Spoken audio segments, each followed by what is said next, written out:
ಕರ್ತನಲ್ಲಿ ಪ್ರೀತಿ ಅಂತ ಸಹೋದರ ಸಹೋದರಿಯರೇ, ನಿಮ್ಮೆಲ್ಲರಿಗೂ ತಂದೆಯ ದೇವನಾಮದಲ್ಲೂ ನಮ್ಮ ರಕ್ಷಕನೊಡನಾಗಿರಂತ ಯೇಸು ಕ್ರಿಸ್ತು ನಾಮದಲ್ಲಿ ವಂದನೆಗಳು ಸಲ್ಲಿಸುತ್ತಿದ್ದೇವೆ. ದೇವರ ಕರುಣೆ ಕೃಪೆ ಪ್ರೀತಿಗಳಿಂದ ನಾವೆಲ್ಲರೂ ಒಟ್ಟಾಗಿ ಸೇರಿ ಆತನ ವಾಕ್ಯಗಳನ್ನ ಧ್ಯಾನ ಮಾಡಕ್ಕೆ ದೇವ್ರು ಕೊಡುತ್ತಾ ಮಹಾ ಅವಕಾಶಕ್ಕಾಗಿ ದೇವರಿಗೆ ಕೃತಜ್ಞ ಸ್ತೋತ್ರಗಳಾಗನ. ದಯವಿಟ್ಟು ನಮ್ಮ YouTube channel Jesus Christ ministry YouTube ಚಾನಲ್ಗೆ ಯಾರು ಸಬ್ಸ್ಕ್ರೈಬ್ ಮಾಡಿದ್ರೆ ಸಬ್ಸ್ಕ್ರೈಬ್ ಮಾಡಿ. ಯಾರೋ ಹೊಸ ಕ್ರೈಸ್ತವರು ಬೈಬಲ್ ಕ್ಲಾಸ್ಗಳಿಗೆ ಇಂಟ್ರೆಸ್ಟ್ ಇದೆ ಅದನ್ನೆಲ್ಲ ಹಂಚ್ಕೊಳ್ಳಿ. ಆಮೇಲೆ ಇವತ್ತಿನ ಕ್ಲಾಸು ತುಂಬ ಇಂಪಾರ್ಟೆಂಟ್ ಕ್ಲಾಸು. ಆಯ್ತರ, ಎಷ್ಟು ಇಂಪಾರ್ಟೆಂಟು ಅಂತಂದರೆ ನಮ್ಮ ಇಡೀ ಎಲ್ಲ ಕ್ಲಾಸ್ಗಳಲ್ಲಿ ತುಂಬ ಅತಿ ಮುಖ್ಯವಾಗಿರೋಂಥ ಕ್ಲಾಸ್ ಅಂತಲೇ ಇವತ್ತು ಹೇಳ್ಬೋದು. ಅದರಿಂದ ಈ ಕ್ಲಾಸು ಹೆಚ್ಚು ಕಮ್ಮಿ 4 ರಿಂದ 5 ವಾರ ಹೋಗ್ತದೆ. ಆಯ್ತಾ? ಅದರಿಂದ ಯಾರೇ ಸಹೋದರಿಗಳು ಯಾರು ಮಿಸ್ ಮಾಡ್ಕೊಂಬಿಡಿ. ಹಾಗೇನೆ ಮಿಸ್ ಆದರೆ ದಯವಿಟ್ಟು ರೆಕಾರ್ಡಿಂಗ್ ಕೇಳಿ. ನಿಮ್ಗೆ ಏನೇ ಡೌಟ್ಸ್ ಇದ್ರು ಸಂಕೋಚ ಪಡ್ದಿರಾ ನೀವು ಧಾರಾಳ ಕೇಳ್ಬೋದು. At the end of the class ಸೆಂಟ್ರಲ್ಲಿ ಯಾರು ಏನು ಮಾತಾಡಕ್ಕೆ ಹೋಗ್ಬಿಡಿ. ನಿಮಗೆ ಕೇಳ್ಬೇಕಾದ್ರೆ ಖಂಡಿತವಾಗಿ ಏನಾಗಿರ್ತಾರೆ, ಅನೇಕ ಒಂದು ಡೌಟು ಕ್ವಶನ್ಸು ಇವೆಲ್ಲ ಬರ್ತದೆ. ನಿಮಗೆ ಪಾಠ ಮಾಡ್ಬೇಕಾರೆ ನಿಮ್ಗೆ ಏನೇ ಡೌಟ್ಸ್ ಬಂದು ದಯವಿಟ್ಟು ಬುಕ್ಕಲ್ಲಿ ಬರ್ಕೊಳ್ಳಿ. ಕ್ಲಾಸ್ ಅಂತ್ಯದಲ್ಲಿ ನೀವು ಏನು ಡೌಟ್ಸ್ ಬೇಕಾದ್ರೆ ಕೇಳಿ, ಖಂಡಿತವಾಗೂ ಉತ್ತರ ಕೊಡ್ತೀರಿ. ಆದರೆ 5 ಕ್ಲಾಸ್ ಮುಗಿಯೋದಕ್ಕೆ ನಿಮ್ಗೆ ಏನೇ ಡೌಟ್ ಇದ್ರು ಆಟೋಮೆಟಿಕಾಗಿ ಕ್ಲಿಯರ್ ಆಗ್ತವೆ. ವರಿ ಮಾಡ್ಬಿಡಿ. ಓಕೆನಾ? ಅದನ್ನ ಸ್ವಲ್ಪ ದಯವಿಟ್ಟು ಎಲ್ಲರೂ ತಾಳ್ಮೆಯಿಂದ ಕೇಳ್ರಿ. ಓಕೆನಾ? ಸರಿ ಬದರ್, ನಿಮಗೆಲ್ಲ ಆಶ್ಚರ್ಯ ಆಗ್ಬೋದು, ಏನು ಬದರ್ ಅಂತ ಏನು ಕ್ಲಾಸ್ ಇವತ್ತು ಅಂತಂದ್ಬಿಟ್ಟು. ಅಲ್ವರ, ಕರ್ತನಲ್ಲಿ ಪ್ರೀತಿ ಅಂತ ಸೋರ್ಗಳೇ, ಇವತ್ತು ನಾವೇನು ಬಗ್ಗೆ ಓದ್ಕೊಂಡು ಹೋಗ್ತೇನೆ ಅಂತಂದರೆ ಮನುಷ್ಯನ ಬಗ್ಗೆ. ಅಲ್ವರ, ಮನುಷ್ಯನ ಬಗ್ಗೆ ಏನು ಅಭಿಪ್ರಾಯಪ್ಪ ಅಂತಂದ್ಬಿಟ್ಟು ನಾವೇನು ಮಾಡೋಣ ನೋಡೋಣ. ಅಲ್ವರ, ಸೊ ಮನುಷ್ಯನ ದೇವ್ರು ಯಾವ ಥರ ಸೃಷ್ಟಿ ಮಾಡೋರೆ ಅಂತಂದ್ಬಿಟ್ಟು ನಾವು ಸತ್ಯವೇದ ಏನು ಹೇಳ್ತಾ ಅಂತ ನೋಡೋದಕ್ಕಿಂತ ಮುಂಚೆ ಜಗತ್ತಲ್ಲಿ ಬೇರೆ ಬೇರೆ ವಿಶ್ವಾಸಿಗಳು, ಬೇರೆ ಬೇರೆ ವಿಶ್ವಾಸದಲ್ಲಿ ನಂಬಿಕೆಯಲ್ಲಿರೋರು ಏನು ಹೇಳ್ತಾರೆ ಇದ್ರ ಬಗ್ಗೆ ಅಂತ ನಾವೇನು ಮಾಡೋಣ ಮೊದಲು ನೋಡೋಣ. ಆಮೇಲೆ ಸತ್ಯವೇದ ಏನಪ್ಪ ಹೇಳ್ತಾರೆ ಇದ್ರ ಬಗ್ಗೆ ಅಂತ ನಾವು ನೋಡೋಣ ಮನುಷ್ಯನ ಬಗ್ಗೆ. ಅಲ್ವರ, ಮೊದಲು ಸೈಂಟಿಸ್ಟ್ಗಳು ಏನು ಹೇಳ್ತಾರೆ ಅಂತಂದರೆ, ಮನುಷ್ಯನ ದೇವ್ರು ಸೃಷ್ಟಿ ಮಾಡ್ಬೇಕಾರೆ ಸೈನ್ಸು ಮತ್ತು ಸೈಂಟಿಸ್ಟ್ ಹೇಳೋದೇನಪ್ಪ ಅಂತಂದರೆ, ಮನುಷ್ಯ ಇವಾಲ್ವ್ ಆಗ್ತಾ ಇದ್ದಾನೆ. ಅಂದರೆ ಮನುಷ್ಯನ ಸೃಷ್ಟಿ ಮಾಡ್ಬೇಕಾದ್ರೆ ಒಂದು ಚಿಕ್ಕ ಕ್ರಿಮಿಯಿಂದ ದೇವ್ರು ಏನು ಮಾಡಿದ್ರು, ಅವನ್ನ ಸೃಷ್ಟಿ ಮಾಡಿದ್ರು. ಅವನು ಬರ್ತಾ ಬರ್ತಾ ಬರ್ತಾ ಏನಾಗ್ತದೆ, ನನಗೆ ದಿನನಿತ್ಯ ಹಂಗೆ ಡೆವಲಪ್ ಆಗ್ತಾ ಇದ್ದಾನೆ ಅಂತಂದ್ಬಿಟ್ಟು ಏನ್ರಿ ಅಲ್ಲಿ ಸೈನ್ಸ್ ಏನು ಮಾಡ್ತಾರೆ ಹೇಳ್ತಾರೆ. ಅದಕ್ಕೆ ಏನು ಹೇಳ್ತಾರೆ ಅಂತಂದರೆ, ಮಂಗನಿಂದ ಮಾನವ ಅಂತ ನಾವು ಕೇಳಿದಿರಿ ಅವರ. ಒಂದು ಚಿಕ್ಕ ಅಮೀಬಾಯಿಂದ, ಒಂದು ಚಿಕ್ಕ ಪ್ರೋಟೋಸೋವಿಂದ ಮನುಷ್ಯ ಸೃಷ್ಟಿ ಆದ್ರ, ಹಂಗೆ ಒಂದು ಕೋತಿ, ಚಿಂಪ್ಯಾನ್ಸಿ, ಗೊರಿಲ್ಲಾ ಈ ಥರ ಬಂತು. ಹಂಗೆ ಏನಾಯ್ತು, ಮನುಷ್ಯ ಒಂದು ಸ್ಟೋನ್ ಏಜಲ್ಲಿದ್ದ, ಐರನ್ ಏಜಿಗೆ ಬಂದ, ಕಂಪ್ಯೂಟರ್ ಏಜಿಗೆ ಬಂದಿದ್ದಾನೆ. ಸರಿ, ಮುಂದಕ್ಕೆ ಏನಪ್ಪ ಆಗ್ತಾನೆ ಅಂತಂದ್ರೆ, ಮನುಷ್ಯ ಈ ಒಂದು ಮಾಂಸದ ಹಂತ ಬಿಟ್ಬಿಟ್ಟು ಆತ್ಮಿಕವಾದ ಹಂತಕ್ಕೆ ಏನು ಮಾಡ್ತಾನೆ, ಅವನು ಸೇರ್ತಾನೆ ಅಂತ ಅಂದ್ಬಿಟ್ಟು ಸೈನ್ಸ್ ಏನು ಮಾಡ್ತಾರೆ ಹೇಳ್ತಾರೆ ಅಲ್ವರ. ಸೊ ಈ ರೀತಿ ಏನು ಮಾಡ್ತಾರೆ ಅಂದರೆ, ಸೈಂಟಿಫಿಕ್ ಆಗಿ ಅವರು ಬಂದ್ಬಿಟ್ಟು ಇನ್ನು ಸ್ಪಿರಿಟ್ ರಿಲ್ಮ್ನ ಸೇರ್ತಾರೆ ಅಂತಂದ್ಬಿಟ್ಟು ಏನು ಮಾಡ್ತಾರೆ ಹೇಳ್ತಾರೆ. ಸರಿ, ಬೇರೆ ಧರ್ಮಗಳು ಏನು ಹೇಳ್ತಾರೆ ಅಂತ ನೋಡೋದಂತಂದ್ರೆ, ಬೇರೆ ಧರ್ಮಗಳು ಹೇಳೋದೇನಪ್ಪ ಅಂತಂದ್ರೆ, ಮನುಷ್ಯ ಅವನ್ನ ಸೃಷ್ಟಿ ಮಾಡ್ಬೇಕಾದ್ರೆ ಯಾರಪ್ಪ ಸೃಷ್ಟಿ ಮಾಡೋದು ಅಂದ್ರೆ ದೇವರು ಸೃಷ್ಟಿ ಮಾಡಿದ್ರು. ಅವ್ರು ಯಾರಪ್ಪ ಅಂತಾರೆ, ಅವರು ಪರಮಾತ್ಮ. ಅವರು ಮನುಷ್ಯನ ಸೃಷ್ಟಿ ಮಾಡ್ಬೇಕಾದ್ರೆ ಅವರಲ್ಲಿರೋಂಥ ಮುಖ್ಯವಾದ ಅಂಶನ ಮನುಷ್ಯನಲ್ಲಿ ಇಟ್ರು ಅಂತ ಹೇಳ್ತಾರೆ. ಏನಪ್ಪ ಅದು ಆ ದೇವರಲ್ಲಿರೋಂಥ ಮುಖ್ಯವಾದ ಅಂಶ ಅಂತಂದ್ರೆ ಆತ್ಮ. ಅವರು ಪರಮಾತ್ಮ, ಪರಮಾತ್ಮ, ಎಲ್ಲ ಆತ್ಮಗಳಿಗೆ ಆತ್ಮ. ಅವರು ಅವರಲ್ಲಿರೋಂಥ ಮುಖ್ಯವಾದ ಅಂಶ ಆಗಿರೋಂಥ ಆತ್ಮನ ಮನುಷ್ಯನಲ್ಲಿ ಏನು ಮಾಡಿದ್ರು, ಇಟ್ರು. ಸರಿ, ಈ ಮನುಷ್ಯನಲ್ಲಿ ದೇವರ ಆತ್ಮ ಇಟ್ಟಿದಾರಲ್ಲ, ಈ ಆತ್ಮಕ್ಕೆ ಸಾವಿದೆಯಾ ಅಂತಂದ್ರೆ ಆತ್ಮಕ್ಕೆ ಸಾವಿಲ್ಲ. ಮನುಷ್ಯ ಸತ್ತೋಗ್ಬೇಕಾದ್ರೆ ಮನುಷ್ಯ ಸತ್ತೋಗ್ಬಿಡ್ತಾನೆ. ಈ ಆತ್ಮಕ್ಕೆ ಯಾವತ್ತೂ ಸಾವಿಲ್ಲ, ಅದು ದೇವರಿಂದ ಬಂದಿರೋದು. ಅಂದ್ರೆ ತಿರ್ಗಿ ಹೋಗ್ಬಿಡ್ತಾರೆ, ದೇವ್ರ ಹತ್ರ ಹೋಗಿ ಸೇರ್ಬಿಡ್ತಾರೆ, ಪರಮಾತ್ಮನ ಹತ್ರಕ್ಕೆ ಹೋಗಿ ಸೇರ್ಬಿಡ್ತಾರೆ. ಅವಾಗ ಆತ್ಮಕ್ಕೆ ಮುಕ್ತಿ ಸಿಗ್ತದೆ ಅಂತ ಹೇಳ್ತಾರೆ. ಅದಕ್ಕೆ ಈ ಒಂದು ಆತ್ಮಕ್ಕೆ ಪ್ಯೂರಿಫಿಕೇಶನ್, ಶುದ್ಧೀಕರಣ ಹೇಗಾಗ್ತಾರೆ ಅಂತಂದ್ರೆ, ಮನುಷ್ಯ ಹುಡ್ತಾಗಿನ್ನ ಹಿಡಿದು ಸಾಯೋ ತನಕ ಒಂದು ಸೈಕಲ್ ಏನಿದೆಯೋ, ಒಂದು ಅನುಭವಗಳೇನಿದೆಯೋ, ಇವೆಲ್ಲ ಅನುಭವಗಳಲ್ಲಿ ಅವನು ಅನುಭವಿಸಿ ಎಷ್ಟೋ ವಿಚಾರಗಳನ್ನ ಕಲ್ತ್ಕೊಂಡು ಅವನು ಶುದ್ಧೀಕರಣ ಆಗ್ತಾನೆ. ಮರಣದ ಆಗತ್ತಕ್ಕಿಂತ ಮುಂಚೆ ಹಲವಾರು ವಿಚಾರಗಳು ಏನು ಮಾಡ್ತಾರೆ ಅವನಲ್ಲಿ, ಅವನು ಪಡ್ಕೊಂತಾನೆ ಅಂತ ಹೇಳ್ತಾರೆ. ಈ ಥರ ಶುದ್ಧೀಕರಣ ಆಗೋದಕ್ಕೆ, ಆತ್ಮ ಮೋಕ್ಷ ಪಡೆಯೋದಕ್ಕೆ 7 ಜನ್ಮಗಳು ಬೇಕು ಅಂತಂತ ಹೇಳ್ತಾರೆ. ಈ 7 ಜನ್ಮದಲ್ಲಿ ಸಂಪೂರ್ಣವಾಗಿ ಆತ್ಮಕ್ಕೆ ಶುದ್ಧೀಕರಣ ಆಗಿ 7ನೇ ಜನ್ಮದ ಕೊನೆಯಲ್ಲಿ ಏನಾಗ್ತಾರೆ, ಮೋಕ್ಷಕ್ಕೆ ಸೇರ್ತಾರೆ. ಅದನ್ನ ನೋಡ್ಬೇಕಾದ್ರೆ ಬೇರೆ ಬೇರೆ ಜನ್ಮದಲ್ಲಿ ಬೇರೆ ಬೇರೆ ರೂಪ ತಗೊಂತದೆ.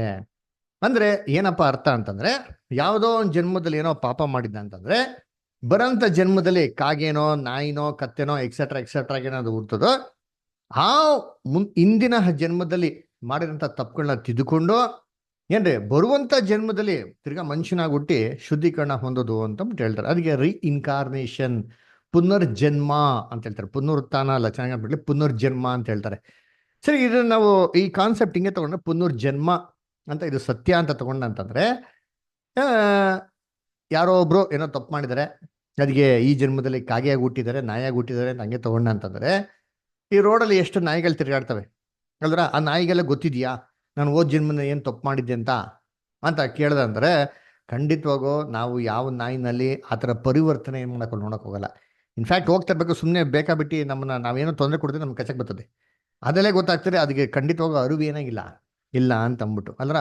ಸೊ ಇದು ಬೇರೆ ಧರ್ಮಗಳು ಹೇಳಂತ ವಿಚಾರ. ಸರಿ, ಕ್ರೈಸ್ತವರು ಏನ್ ಹೇಳ್ತಾರೆ ಅಂತಂದ್ರೆ, ಅವರು ಕೂಡ ಹೆಚ್ಚು ಕಮ್ಮಿ ಇದೇ ತರ ಹೇಳೋದು. ಮನುಷ್ಯನಲ್ಲಿ ದೇವ್ರು ಏನ್ ಮಾಡಿದ್ರೆ ಅವನ್ನ ಆತ್ಮ ಇಟ್ಟಿದ್ದಾರೆ. ಮನುಷ್ಯ ಸಾಯ್ಬೇಕಾರೆ ಅವನ್ ಸಾಯ್ತಾನೆ, ಅವನ ದೇಹ ಅಲ್ಲೇ ಇರ್ತದೆ.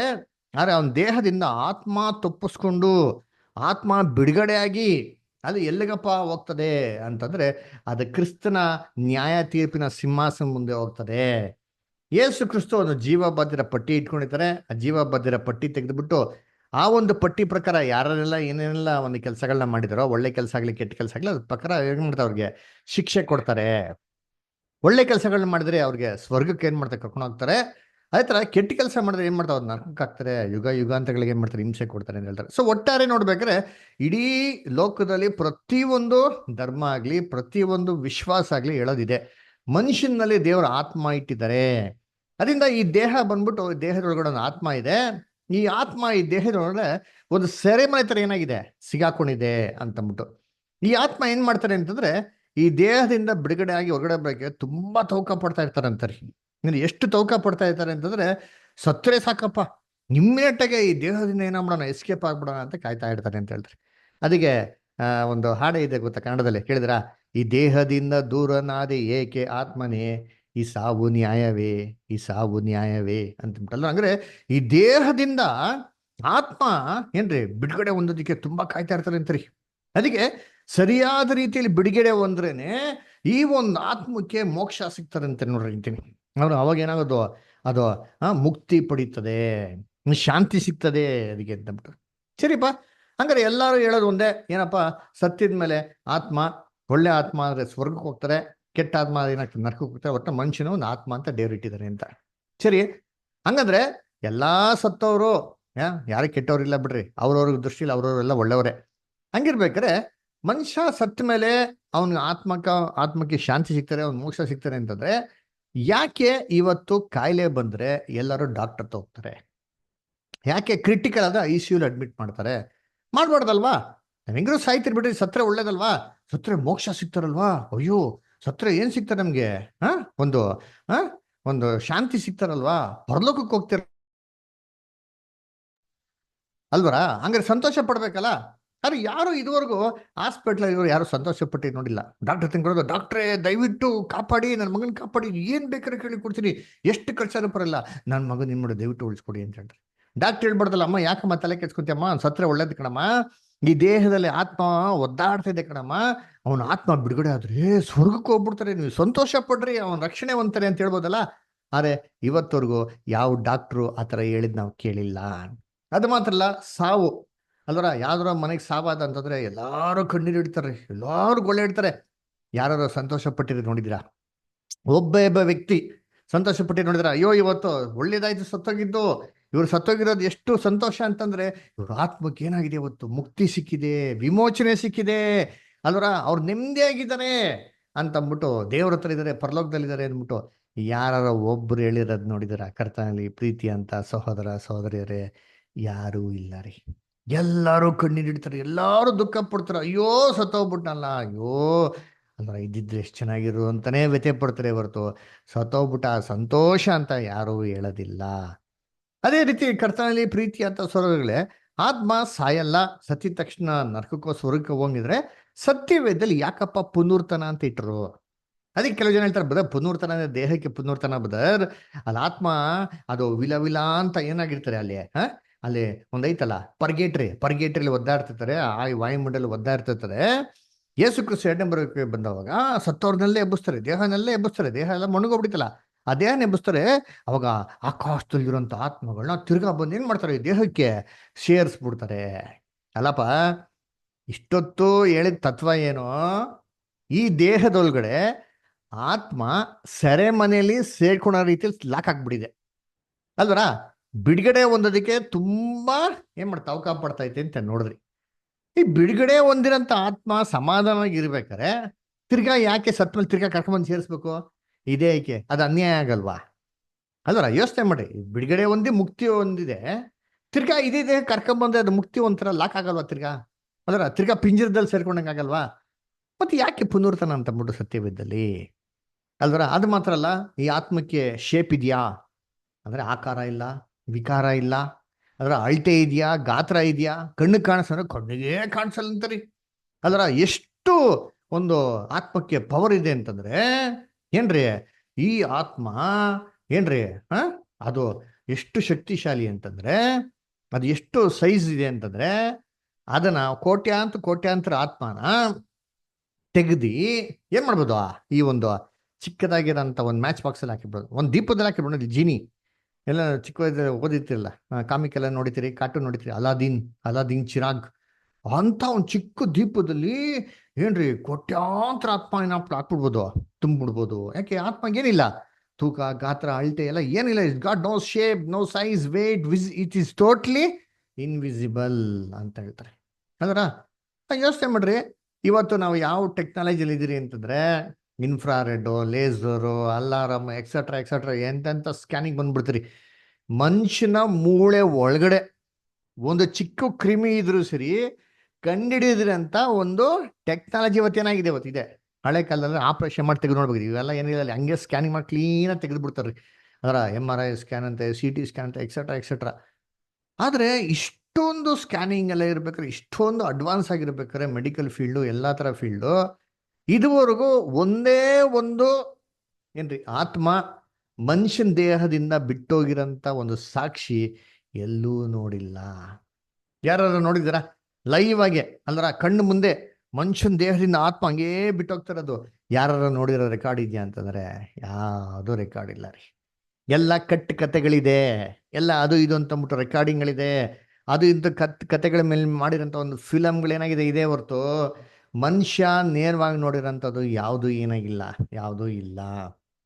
ಅಲ್ವರ ಸರಿ ಏನ್ರಿ, ಇವತ್ತು ಮನುಷ್ಯನಿಗೆ ರಕ್ಷಣೆ ಇದೆಪ್ಪ, ಆಯ್ತು. ಪ್ರಾಣಿಗಳಿಗೂ ಆತ್ಮ ಇಲ್ವಾ? ಪ್ರಾಣಿಗಳ ಗತಿ ಏನು? ಅಲ್ವರ ಸತ್ಯವೇದ ಏನು ಹೇಳ್ತಾರೆ, ಒಂದು ವಾಕ್ಯ ಓದೋಣ ನೋಡಿ. ಯಾರು ಓದ್ರಿ? ಪ್ರಸಂಗಿ 3ನೇ ಅಧ್ಯಾಯ 19-20.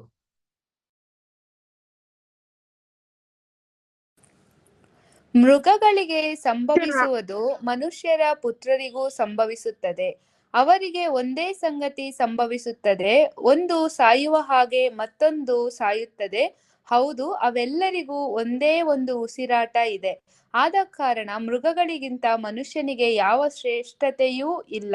ಎಲ್ಲವೂ ವ್ಯರ್ಥ, ಎಲ್ಲವೂ ಒಂದೇ ಸ್ಥಳಕ್ಕೆ ಹೋಗುತ್ತವೆ, ಎಲ್ಲವುಗಳು ಮಣ್ಣಿನವುಗಳೇ ಮತ್ತು ಎಲ್ಲವೂ ಮಣ್ಣಿಗೆ ಸೇರುತ್ತವೆ. ಎಲ್ಲವೂ ಒಂದೇ ಸ್ಥಳಕ್ಕೆ ಹೋಗ್ತದೆ ಅಂತ ಹೇಳ್ತಾರೆ ನೋಡಿ. ನಾನು ಹೇಳ್ತಾರಲ್ಲ, ಸತ್ಯವೇದ ಹೇಳ್ತಾರದು, ಮನುಷ್ಯ ಆಗ್ಲಿ ಪ್ರಾಣಿ ಆಗ್ಲಿ ಇಬ್ರು ಸತ್ತೋಗಿದ್ಮೇಲೆ ಒಂದೇ ಸ್ಥಳಕ್ಕೆ ಏನ್ ಮಾಡ್ತಂತೆ, ಹೋಗ್ತಾರಂತೆ. ಹಾಗಾದ್ರೆ ಮನುಷ್ಯನ ಆತ್ಮ ಸತ್ತಿದ ಮೇಲೆ ನರಕಕ್ಕೆ ಅಥವಾ ಸ್ವರ್ಗಕ್ಕೆ ಹೋದ ಅಂತಂದ್ರೆ, ಪ್ರಾಣಿಗಳ ಆತ್ಮ ಕೂಡ ಏನಾಗ್ಬೇಕು? ನರಕಕ್ಕೋ ಸ್ವರ್ಗಕ್ಕೆ ಏನಾಗಬೇಕು? ಹೋಗ್ಬೇಕು. ಈ ವಾಕ್ಯದ ಪ್ರಕಾರ ಕರೆಕ್ಟಾಗಿ ನೋಡೋದಾದ್ರೆ ಅಲ್ರ. ಅದಕ್ಕೆ ಈ ಪ್ರಶ್ನೆನ ಯಾರಿಗಾರ ಕೇಳಿದ್ರೆ ಸಾಮಾನ್ಯವಾಗಿ ಎಲ್ಲರೂ ಕೊಡೋಂಥ ಉತ್ತರ ಏನಂತಾರೆ, ಬ್ರದರ್ ಪ್ರಾಣಿಗಳಿಗೆಲ್ಲ ರಕ್ಷಣೆ ಇಲ್ಲ ಬ್ರದರ್ ಅಂತ. ಸರಿಪ್ಪ, ಪ್ರಾಣಿಗಳಿಗೆ ರಕ್ಷಣೆ ಇಲ್ಲ ಅಂತಂದ್ರೆ ನೋವೊಂದು ಕಾಲದಲ್ಲಿ ಯಾಕೆ ದೊಡ್ಡ ನಾವೇನ ಕಟ್ಟಿ ಲೋಕತಿರಂತ ಎಲ್ಲಾ ಪ್ರಾಣಿಗಳನ್ನ ಜೋಡಿಯಾಗಿ ದೇವ್ರು ರಕ್ಷಿಸ್ಬೇಕಾಗಿತ್ತು? ಅಲ್ದ್ರ ಅಶುದ್ಧವಾಗಿರೋದು 7 ಜೋಡಿಗಳನ್ನ ಯಾಕೆ ರಕ್ಷಿಸ್ಬೇಕಾಗಿತ್ತು?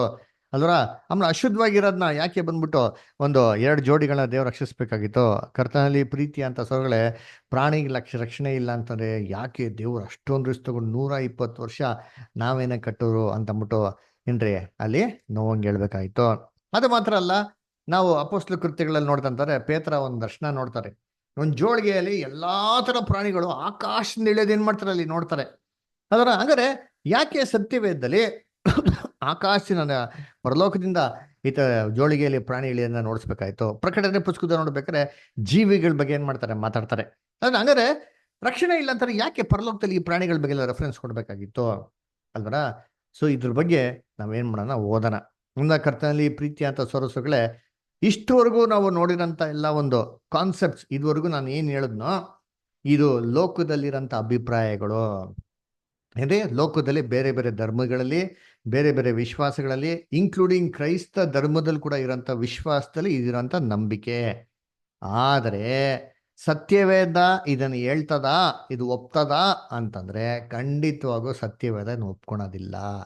ಸತ್ಯವೇದ ಇವೆಲ್ಲಾ ನಂಬಿಕೆಗಳಿಗೆ ಆಪೋಸಿಟ್ ಆಗಿ ಏನ್ ಮಾಡ್ತಾರೆ, ಹೇಳ್ತಾರೆ ಹೊರತು ಸತ್ಯವೇದದಲ್ಲಿ ಒಂದೇ ಒಂದು ವಾಕ್ಯ ಆತ್ಮ ಸಾಯಲ್ಲ ಅಂತ ಇಲ್ವೇ ಇಲ್ಲ. ಚೆನ್ನಾಗಿ ಹೇಳ್ಕೊಂಡ್ಲ, repeat again. Bible, in the Bible, there is not even one verse which tells that the soul is immortal. There is not even one verse in the Bible which tells that soul doesn't die. Bible ನಲ್ಲಿ ಒಂದು ವಾಕ್ಯನೂ ಆತ್ಮ ಸಾಯಲ್ಲ ಅಂತ ಹೇಳೋದೇ ಇಲ್ಲ ರೀ. ಕರ್ತನಲ್ಲಿ ಪ್ರೀತಿ ಸಹೋದರಗಳೇ, ಚೆನ್ನಾಗಿ ಕೇಳಿಸ್ಕೊಳ್ಳಿ, ಇದನ್ನ ಎಲ್ಲ ಗಮನ ಇಟ್ಟು ಇವತ್ತು ಕೇಳಿ ಪಾಠನ. ಅದು ಬದಲಾಗಿ ಸತ್ಯವೇದದಲ್ಲಿ 40ಕ್ಕಿಂತ ಹೆಚ್ಚಾಗಿರೋಂಥ ವಾರ್ತೆಗಳು, ವಾಕ್ಯಗಳು ಬಹು ಸ್ಪಷ್ಟವಾಗಿ ಏನಪ್ಪ ಹೇಳ್ತಂದ್ರೆ ಆತ್ಮ ಸಾಯ್ತದೆ, ಆತ್ಮ ಸಾಯ್ತದೆ ಅಂತ ಹೇಳ್ತಾರೆ. More than 40 verses in the Bible clearly tells that the soul dies.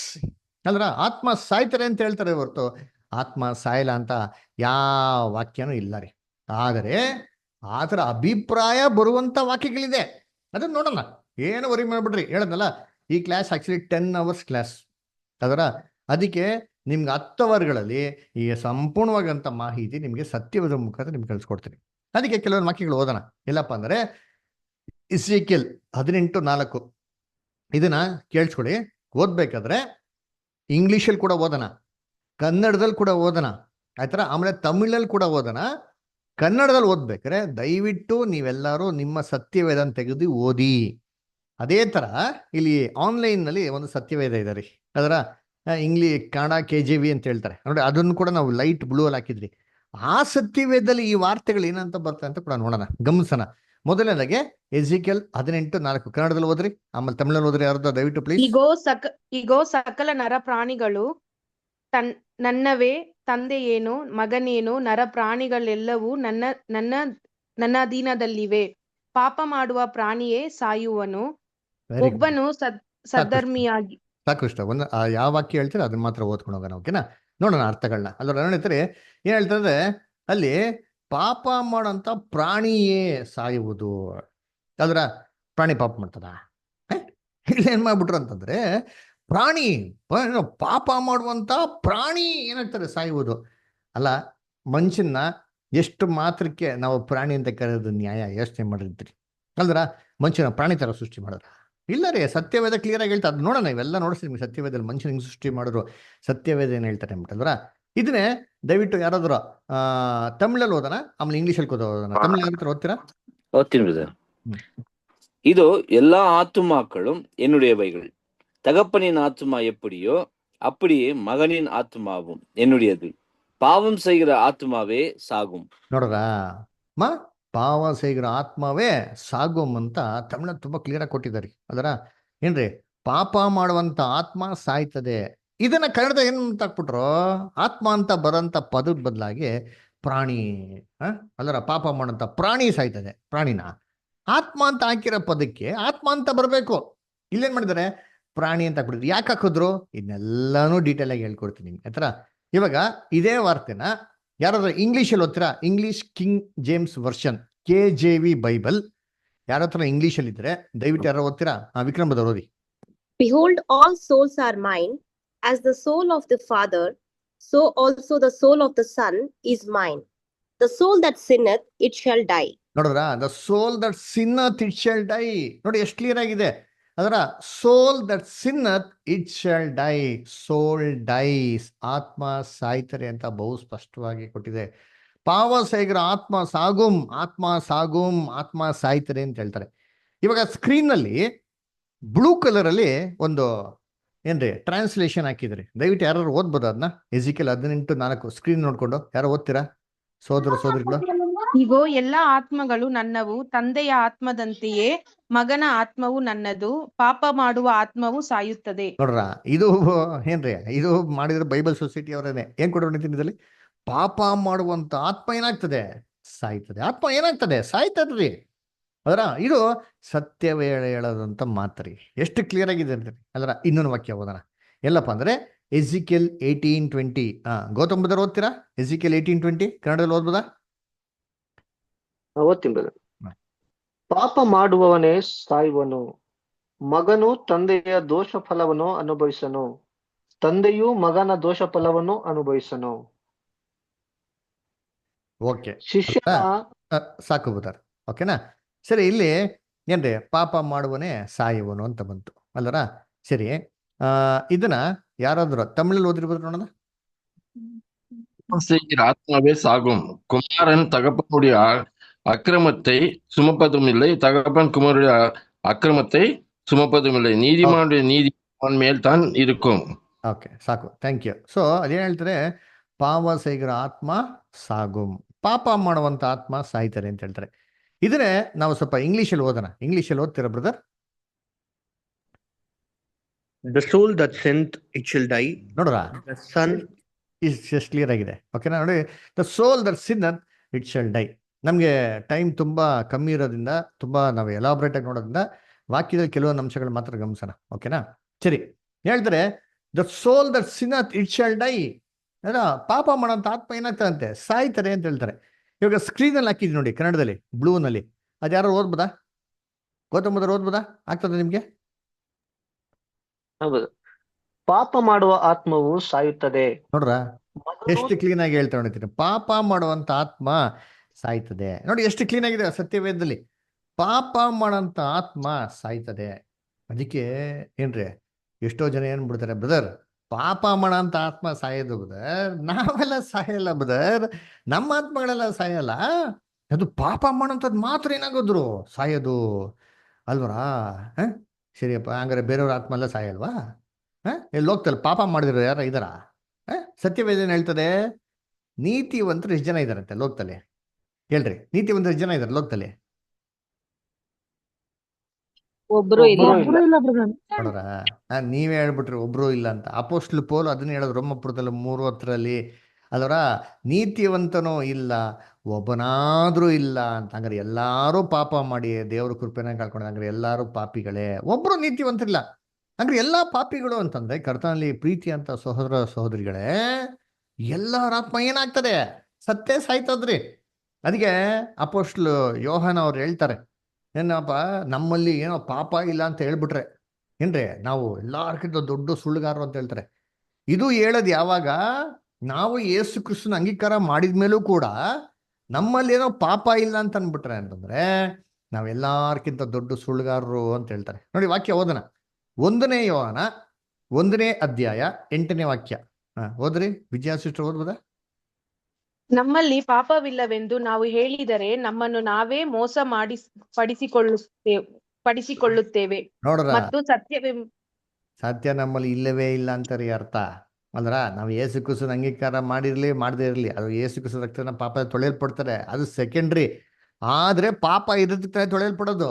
ಹಂಗಾರೆ ಪಾಪ ಇದ್ದೇ ಇರ್ತದ್ರಿ, ಸಾಯ ತನಕ ಪಾಪಿಯಾಗಿ ನಾವು ಸಾಯೋದ್ರಿ. ಇಲ್ಲ ಅಂತಂದ್ರೆ ನಾವೆಲ್ಲಾರ್ಕಿಂತ ದೊಡ್ಡ ಸುಳ್ಳುಗಾರರು ಅಂತ ಹೇಳ್ತಾರೆ ನೋಡ್ರಿ. ಹಂಗಾರೆ ಎಲ್ಲಾರ ಆತ್ಮ ಏನಾಗ್ಬೇಕು? ಸತ್ತೇ ಸಾಯ್ಬೇಕ್ರಿ. ಅದ್ರ ಇನ್ನೊಂದು ವಾಕ್ಯ ಓದ ನೋಡ್ತೀನಿ. ಇಲ್ಲಿ ಕೀರ್ತನೆ 22ನೇ ಅಧ್ಯಾಯ 29ನೇ ವಾಕ್ಯ. ಕನ್ನಡದಲ್ಲಿ ಓದ್ರಿ, ಜರಿಂತ ಅಷ್ಟು ಓದ್ಬೋದ? ಸಾಮ್ಸ್ 22:29. ಭೂಲೋಕದಲ್ಲಿರುವ ಪುಷ್ಟರೆಲ್ಲರೂ ಉಂಡು ಆರಾಧಿಸುವರು. ತಮ್ಮ ಜೀವನವನ್ನು ಉಳಿಸಿಕೊಳ್ಳಲಾರದೆ ಮಣ್ಣು ಪಾಲಾಗುವವರೆಲ್ಲರೂ ಆತನಿಗೆ ಅಡ್ಡ ಬೀಳುವರು. ತಮ್ಮ ಜೀವವನ್ನು ಉಳಿಸಿಕೊಳ್ಳಲಾರದೆ ಎಲ್ಲಾರು ಏನ್ರಿ ಮಣ್ಣು ಪಾಲಾಗುತ್ತಾರೆ ಅಂತ ಕೊಟ್ಟಿದೆ. ಅದರ ಇದನ್ನೇ ಇಂಗ್ಲೀಷಲ್ಲಿ ಓದೋಣ. ಬದಲು ಇಂಗ್ಲೀಷಲ್ಲಿ ಓದ್ತೀರಾ? ಅದರ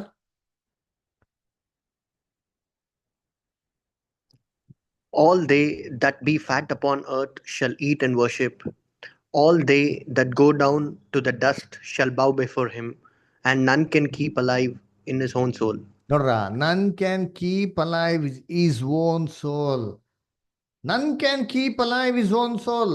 ಯಾರೋ ತನ್ನ ಆತ್ಮ ಸಾಯ್ದ ರೀತಿಲಿ ಕಾಪಾಡ್ಕೊಳಕ್ಕೆ ಸಾಧ್ಯ ಇಲ್ಲ ರೀ. ಅದಕ್ಕೆ ಹೇಳೋದು ಎಜಿಕೇಲಲ್ಲಿ ಎವ್ರಿ ಸೋಲ್ ಡೈಸ್ ಅಂತ. ತನ್ನ ಆತ್ಮ ಸಾಯ್ದ ರೀತಿಲಿ ಯಾರು ಉಳಿಸ್ಕೊಳಕ್ಕೆ ಸಾಧ್ಯ ಇಲ್ಲ. ತಮಿಳಲ್ಲಿ ಓದ ನೋಡಿರ್ತೀನಿ. ತಮಿಳು ಓದ್ತೀರಾ? பூமியின் செல்வான்கள் யாவரும் புசித்து பணிந்து கொள்ளுவார்கள். புழுதியில் இறங்குகிறவர்கள் யாவரும் அவருக்கு முன்பாக வணங்குவார்கள். ஒருவனும் தன் ஆத்துமா அழியாதபடி அதை காக்கக்கூடாதே. பாத்தீங்களா, ஒருவனோ தன் ஆத்ಮ ಅಳಿಯಾದ ಪಡಿಕೆ ಕಾಕಕೂಡಾದೆ. ತನ್ನ ಆತ್ಮ ನಾಶ ಆಗದ ರೀತಿಲಿ ಯಾರು ಉಳಿಸ್ಕೊಳಕ್ಕೆ ಸಾಧ್ಯ ಇಲ್ಲ ಅಂತ ತಮಿಳು ಕ್ಲಿಯರ್ ಆಗಿ ಹೇಳ್ತಾರೆ ನೋಡ್ತೀನಿ. ಅದರ ಅಳಿಯಾದ ಪಡಿಕೆ, ತನ್ನ ಆತ್ಮ ಅಳಿಯಾದ ಪಡಿಕೆ ಯಾರು காக்கக்கூடாதே.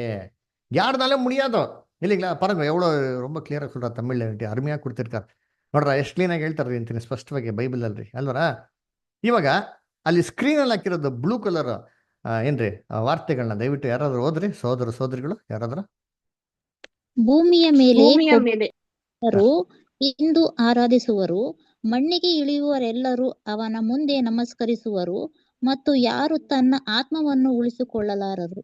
ನೋಡ್ರ, ಯಾರು ತನ್ನ ಆತ್ಮವನ್ನು ಉಳಿಸಿಕೊಳ್ಳಲಾರರು, ಯಾರು ಆತ್ಮನ ಉಳಿಸ್ಕೊಳಕ್ ಸಾಧ್ಯ ಇಲ್ಲ ರೀ, ಕಾಪಾಡ್ಕೊಳಕ್ಕೆ ಸಾಧ್ಯನೇ ಇಲ್ಲ ರೀ. ಅದಕ್ಕೆ ಬೈಬಲ್ ಕ್ಲಿಯರ್ ಆಗಿ ಹೇಳ್ತಾರೆ, ಸೋಲ್ that sinneth it shall dye, ಆತ್ಮ ಸಾಯ್ತದೆ ಅಂತ ಹೇಳ್ತಾರೆ ಅಲ್ವರ.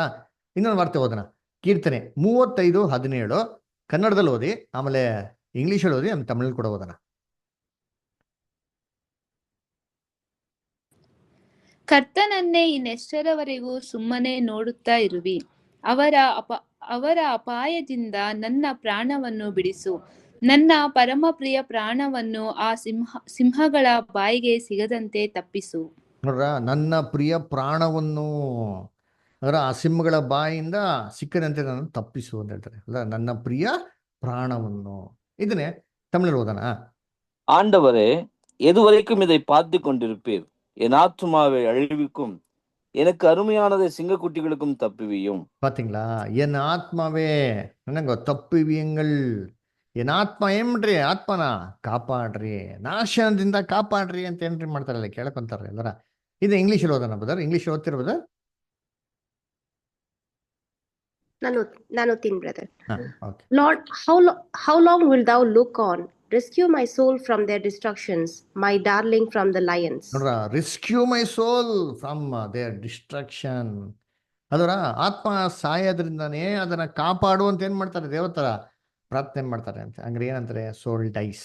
ಅದೇ ಬ್ಲೂ ಕಲರ್ ಅಲ್ಲಿ ಓದ್ರಿ, ಯಾರದ ಸ್ಕ್ರೀನ್ ಅಲ್ಲಿ ಇರೋದು ಕನ್ನಡದಲ್ಲಿ ಎಲ್ಲಿ ನಮ್ಮ ಕರ್ತನೇ, ನೀನು ಎಲ್ಲಿಯವರೆಗೆ ನೋಡುವೆ? ನನ್ನ ಆತ್ಮವನ್ನು ಅವರ ವಿನಾಶಗಳಿಂದ ರಕ್ಷಿಸು, ನನ್ನ ಪ್ರಿಯತಮೆಯನ್ನು ಸಿಂಹಗಳಿಂದ ರಕ್ಷಿಸು. ನೋಡ್ರ, ನನ್ನ ಆತ್ಮವನ್ನು ಏನ್ರಿ ಅಲ್ಲರ ಏನ್ರಿ ವಿಮೋಚನೆಯಿಂದ ರಕ್ಷಿಸು, ಅಲ್ಲರ ವಿನಾಶದಿಂದ ಏನ್ ಮಾಡೋರು ರಕ್ಷಿಸು. ಅದರ ಹಂಗಾರೆ ಆತ್ಮ ಸಾಯ್ತದೆ, ಅದರಿಂದ ರಕ್ಷಿಸ್ಬೇಕು ಅಂತ ಕೇಳ್ಕೊಂತಾರ್ರಿ. ಇನ್ನೊಂದು ವಾರ್ತೆ ಓದೋಣ, ಎಲ್ಲಪ್ಪ ಅಂತಂದ್ರೆ ಯಾಕೋಬು 5ನೇ ಅಧ್ಯಾಯ 20ನೇ ವಾಕ್ಯ, James 5th chapter 20th verse. ವಿನೋದಿನಿಷ್ಠ ಕನ್ನಡದಲ್ಲಿ ಓದ್ಬೋದಾ? ವಿನೋದಿನಿಷ್ಠ ಲೈನ್ ಇದ್ದೀರಾ? ಓದ್ಬೋದ ಅಷ್ಟೇ, ಕನ್ನಡದಲ್ಲಿ ಆಗ್ತದ ಓದಕ್ಕೆ? ಕನ್ನಡ ಬರಲ್ಲ. ಓಕೆ, ಸರಿ. ಬೇರೆ ಯಾರು ಓದ್ತೀರಾ? Gautam Badr.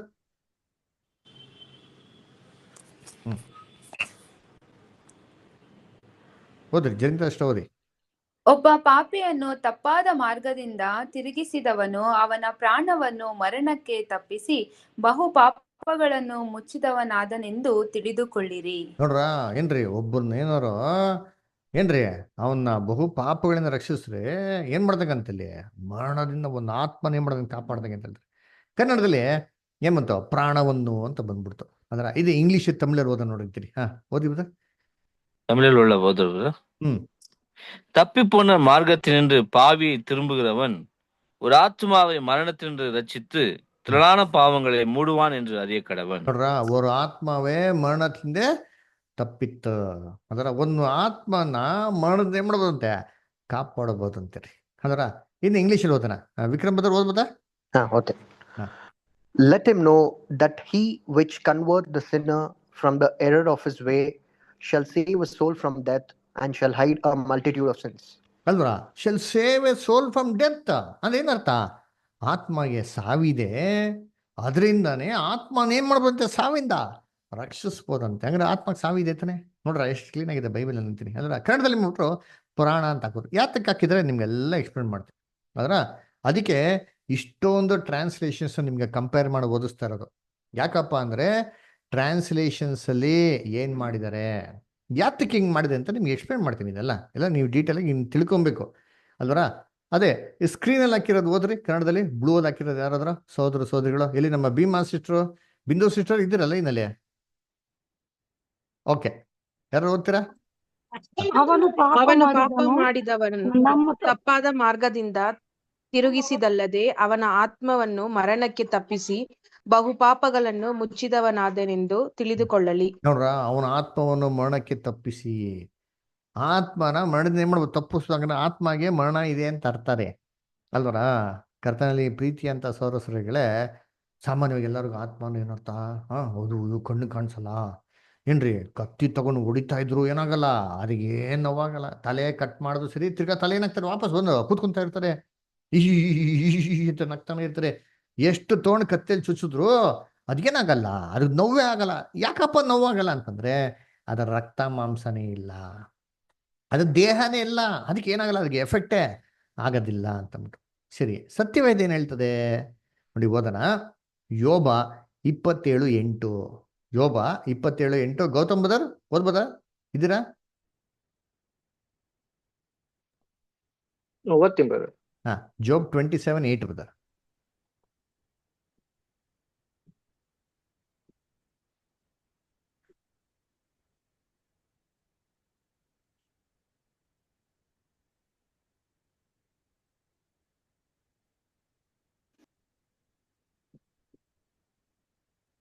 ಓದ್ಬೋದಾ?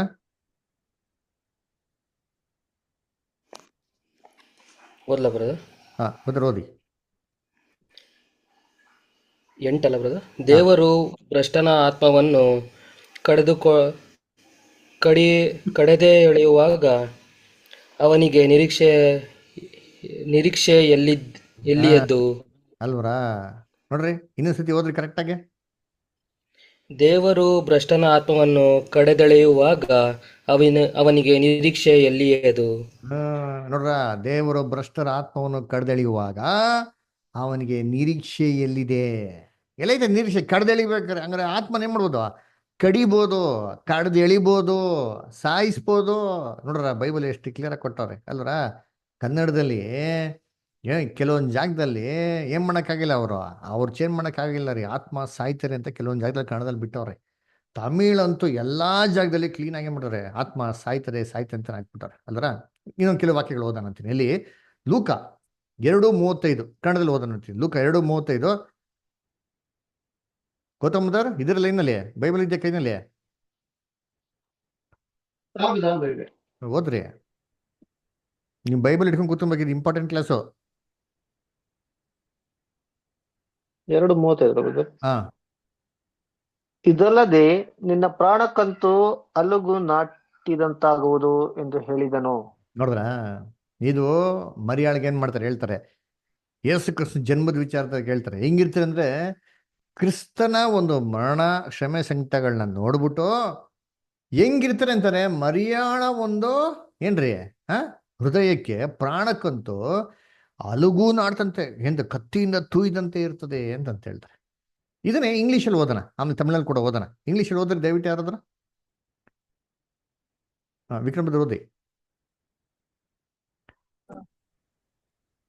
A sword shall pierce through thy own soul also. ನೋಡ್ರ, a sword shall pierce through thy own soul also. ನಿಮ್ಮ ಆತ್ಮದೊಳಗಡೆ ಕತ್ತಿ ಏನಾಗ್ತದಂತೆ, ತೂಯಲ್ಪಡ್ತದೆ ಅಂತ ಹೇಳ್ತಾರೆ. ತಮಿಳ ಚೆನ್ನಾಗಿ ಬರ್ತಾವ್ರಿ, ತಮಿಳಲ್ಲಿ ಪಡಿಂಗ್ ಬರ್ತದೆ. உன் ஆத்மாவையும் ஒரு பட்டயம் உருவி போகும். பாத்தீங்களா, உங்க ஆத்மாவே பட்டயம் ಉರುಗಿ போகும் ಅಂದೇನ್ರಿ, ನಿಮ್ಮ ಆತ್ಮಗೆ ಕತ್ತಿ ತಗೊಂಡು ಚುಸ್ತಂತೆ ಇರ್ತದೆ ಅಂತ ಹೇಳ್ತಾರೆ ಅಲ್ವರ? ಅಲ್ಲ, ಆತ್ಮಗೆ ಚುಚ್ಚುರಿ ನೋವೇ ಆಗಲ್ಲ ಅಂತ ಅಂದ್ಬಿಟ್ಟು ಇರ್ಬೇಕಾದ್ರೆ ಯಾಕೆ ಹಿಂಗೆ ಹೇಳ್ಬೇಕು? ನೋವಾಗ್ತದಪ್ಪ. ಹೆಂಗಿರ್ತಾರೆ ಅಂದ್ರೆ, ಯೇಸು ಕ್ರಿಸ್ತು ಸಾವನ್ನ ನೋಡ್ಬೇಕಾದ್ರೆ ಅವ್ರ ಅಮ್ಮನ್ಗೆ ಕತ್ತಿ ತಗೊಂಡು ಚುಚ್ಚುರಿ ಹೆಂಗಿರ್ತಾರೆ ನಿನ್ಗೆ, ನಿನ್ನ ಆತ್ಮಕ್ಕೆ ಆ ಥರ ನೋವು, ಸಖತ್ ನೋವಾಗ್ತದೆ ಅಂತ ಹೇಳ್ತಾರೆ. ನೀವು ನೋಡಿ, ಆ ಸ್ಕ್ರೀನಲ್ಲಿ ಹಾಕಿರೋದು ಬ್ಲೂ ಕಲರ್ ಅಲ್ಲಿ, ಯಾರು ಓದ್ರಿ. ಮತ್ತು ಸ್ವಂತ ಆತ್ಮವು ಕತ್ತಿಯ ಮೂಲಕ ಹಾದು ಹೋಗುತ್ತದೆ, ಅನೇಕ ಹೃದಯಗಳ ತರ್ಕಗಳನ್ನು ಬಹಿರಂಗಪಡಿಸಬಹುದು. ನೋಡ್ರ, ಏನ್ ಹೇಳ್ತಾರೆ? ಸ್ವಂತ ಆತ್ಮವು ಕತ್ತಿಯ ಮೂಲಕ ಹಾದು ಹೋಗ್ತದೆ. ಆತ್ಮಕ್ಕೇನ್ರಿ ಕತ್ತಿಯಿಂದ ತುಯ್ಬೋದಂತಾರೆ. ಏನ್ ತುಯ್ಯೋದೇನ್ರಿ? ಪೀಸ್ ಮಾಡ್ಬೋದು, piece piece piece piece piece keema ಮಾಡ್ಬೋದು.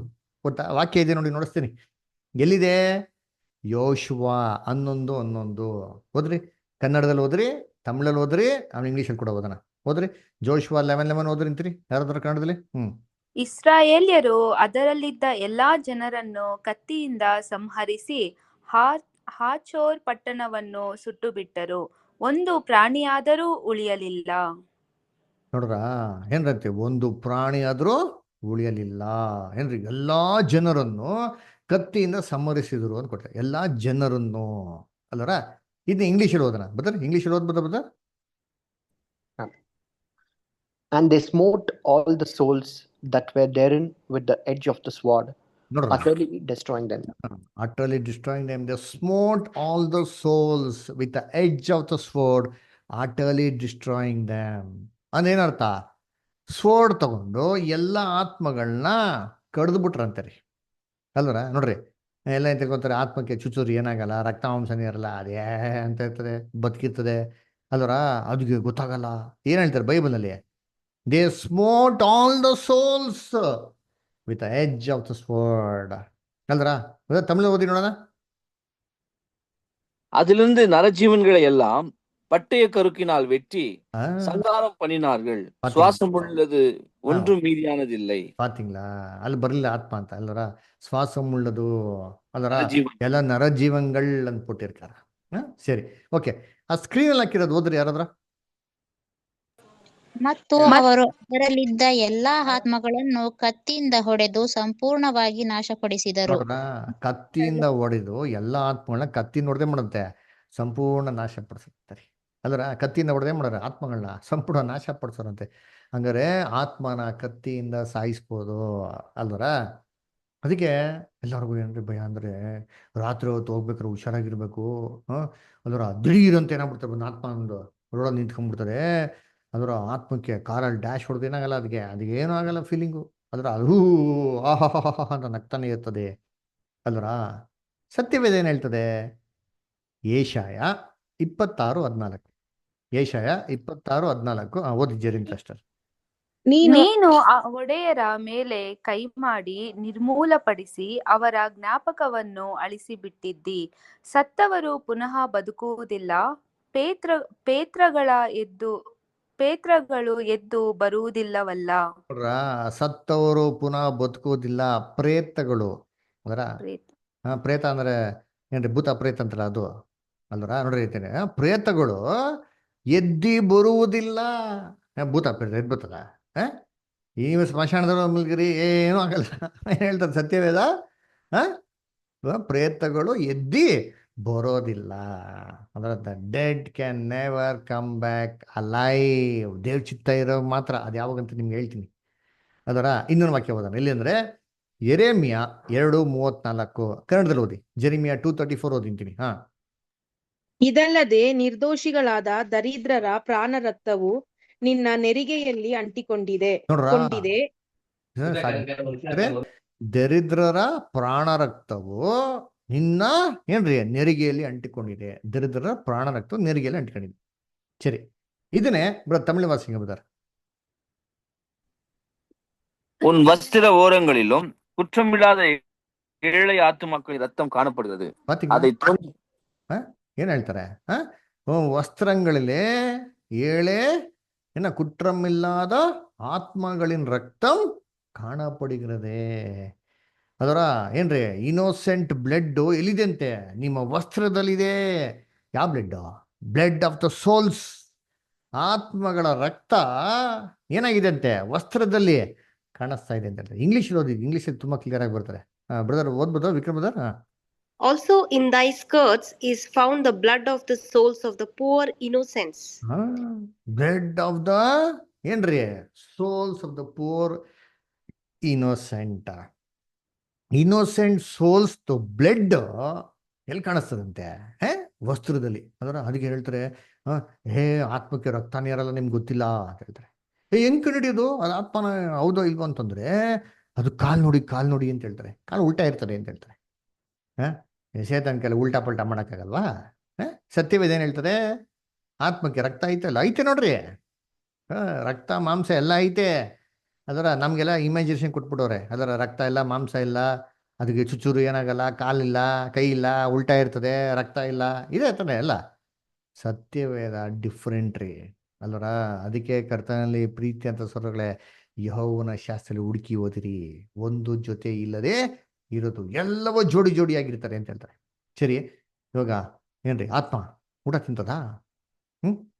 ಅದು ಹಸಿವೆ ಆಗಲ್ಲ ಬದರ್, ಊಟನೇ ಬೇಕಾಗಿಲ್ಲ ಅದು. ಏನ್ರಿ ಕೋಟ್ಯಾಂತರ ವರ್ಷ ಹಂಗೆ ಇರ್ತದೆ. ಅದಕ್ಕೇನು ಬೇಕಲ್ಲ ಹೊಟ್ಟೆ, ಹೊಟ್ಟೆಗೆ ಊಟನೇ ಬೇಕಾಗಿಲ್ಲ. ಸತ್ಯವೇದ ಏನು ಹೇಳ್ತಾರೆ? ವಿಮೋಚನಾ ಕಾಂಡ 12ನೇ ಅಧ್ಯಾಯ 4ನೇ ವಾಕ್ಯ ಹೋದ್ರಿ. ವಿಮೋಚನಾ ಕಾಂಡ 12:4 ಯಾರಾದ್ರೂ ಹೋದ್ರಿ ಕನ್ನಡದಲ್ಲಿ?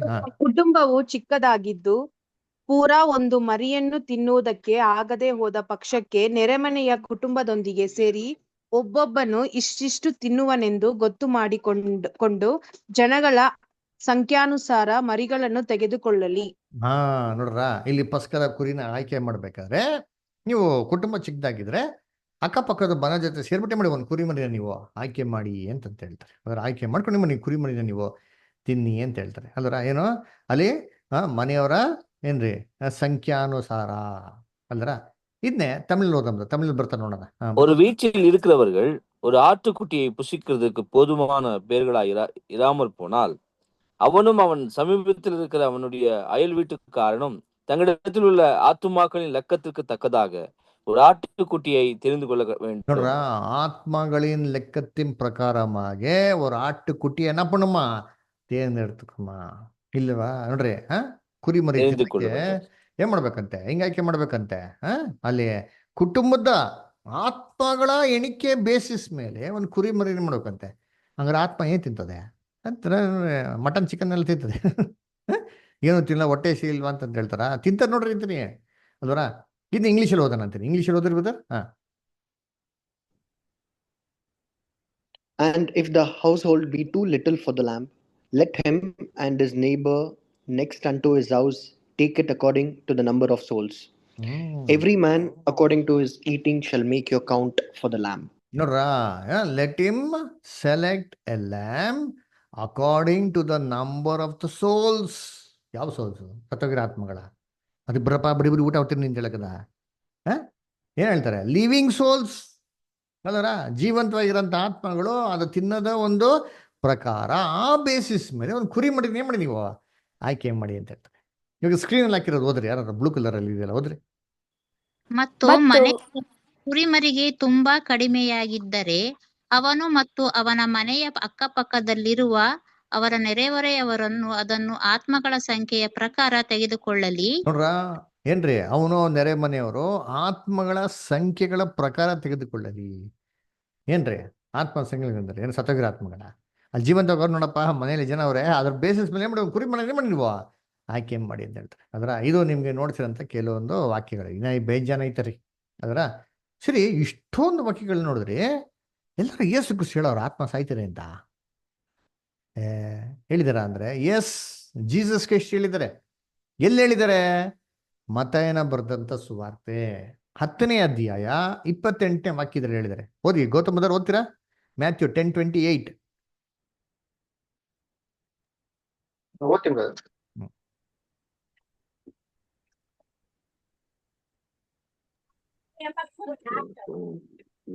ಇದಲ್ಲದೆ ದೇಹವನ್ನು ಕೊಂದು ಆತ್ಮವನ್ನು ಕೊಲ್ಲಲಾರದವನಿಗೆ ಹೆದರಬೇಡಿರಿ. ಆತ್ಮವು ದೇಹವು ಎರಡೂ ಕೂಡ ನರಕದಲ್ಲಿ ಹಾಕಿ ನಾಶ ಮಾಡಬಲ್ಲ ಆತನಿಗೆ ಹೆದರಿರಿ. ನೋಡ್ರ, ಯಾರಿಗಪ್ಪ ಹೆದರ್ಬೇಕು ಅಂತಂದ್ರೆ ಆತ್ಮ ದೇಹ ಎರಡನ್ನೂ ನಾಶ ಮಾಡೋದಕ್ಕೆ ಶಕ್ತ ಉಳ್ಳವನಾಗಿರೋನ್ಗೆ ಏನ್ ಮಾಡ್ರಿ ನೀವು ಹೆದರಿಂದ. ಯಾಕಂದ್ರೆ ದೇವ್ರು ಏನ್ ಮಾಡ್ತಾರೆ? ಆತ್ಮ ನಾಶ ಮಾಡ್ಬೋದ್ರಿ ಅಲ್ದ್ರ. ದೇಹ ಮಾತ್ರ ಅಲ್ಲ, ದೇಹ ಆತ್ಮ ಎರಡನ್ನೂ ಕೂಡ ಏನ್ರಿ ಮಾಡ್ಬೋದು? ನಾಶ ಮಾಡ್ಬೋದು. ನೋಡ್ರ, ಯೇಸು ಕ್ರಿಸ್ತನ ಬಹು ಸ್ಪಷ್ಟವಾಗಿ ಹೇಳ್ಬಿಟ್ರು ಅಲ್ದ್ರ. ಸರಿ, ನಮ್ಮ ಆತ್ಮಗಳೆಲ್ಲ ಸಾಯ್ತಾರಪ್ಪ. ಯೇಸು ಕ್ರಿಸ್ತನ ಆತ್ಮ ಅದಕ್ಕೆ ಸಾವಿದೆಯೇ ಇಲ್ವಾ? ಯೇಸು ಕ್ರಿಸ್ತನ ಆತ್ಮಗೆ ಸಾವಿದೆಯೋ ಇಲ್ವಾ? ಹೇಳ್ರಿ, ನೀವೆಲ್ಲ ಏನಂತೀರಾ? ಇರ್ಬೋದಾ? ಇಲ್ಲ ಇರ್ಬೋದಾ? ಸಾವಿದೆ ಅಂದ್ರ ಬೈಬಲ್ ಇದೆಯಾ ಅಂದ್ರೆ ಎಸ್, ಬೈಬಲ್ ಕೊಟ್ಟಿದ್ದಾರೆ. ಎಲ್ಲಿ ಕೊಟ್ಟಿದ್ದಾರೆ? ಮತ್ತೆಯ 26:38, ಇದು ಮೊದಲು ಓದನ, ಇದು ನಾವು ಹಳೆ ಒಡಂಬಡಿಕೆಯಲ್ಲಿ ಕೂಡ ಕೋಟ್ ಮಾಡಿದಾರೆ. ಓದನ, ಫಸ್ಟ್ ಓದಿದ್ದೀನಿ. ಮ್ಯಾಥ್ಯೂ 26:38 ಕನ್ನಡದಲ್ಲಿ ಓದ್ರಿ.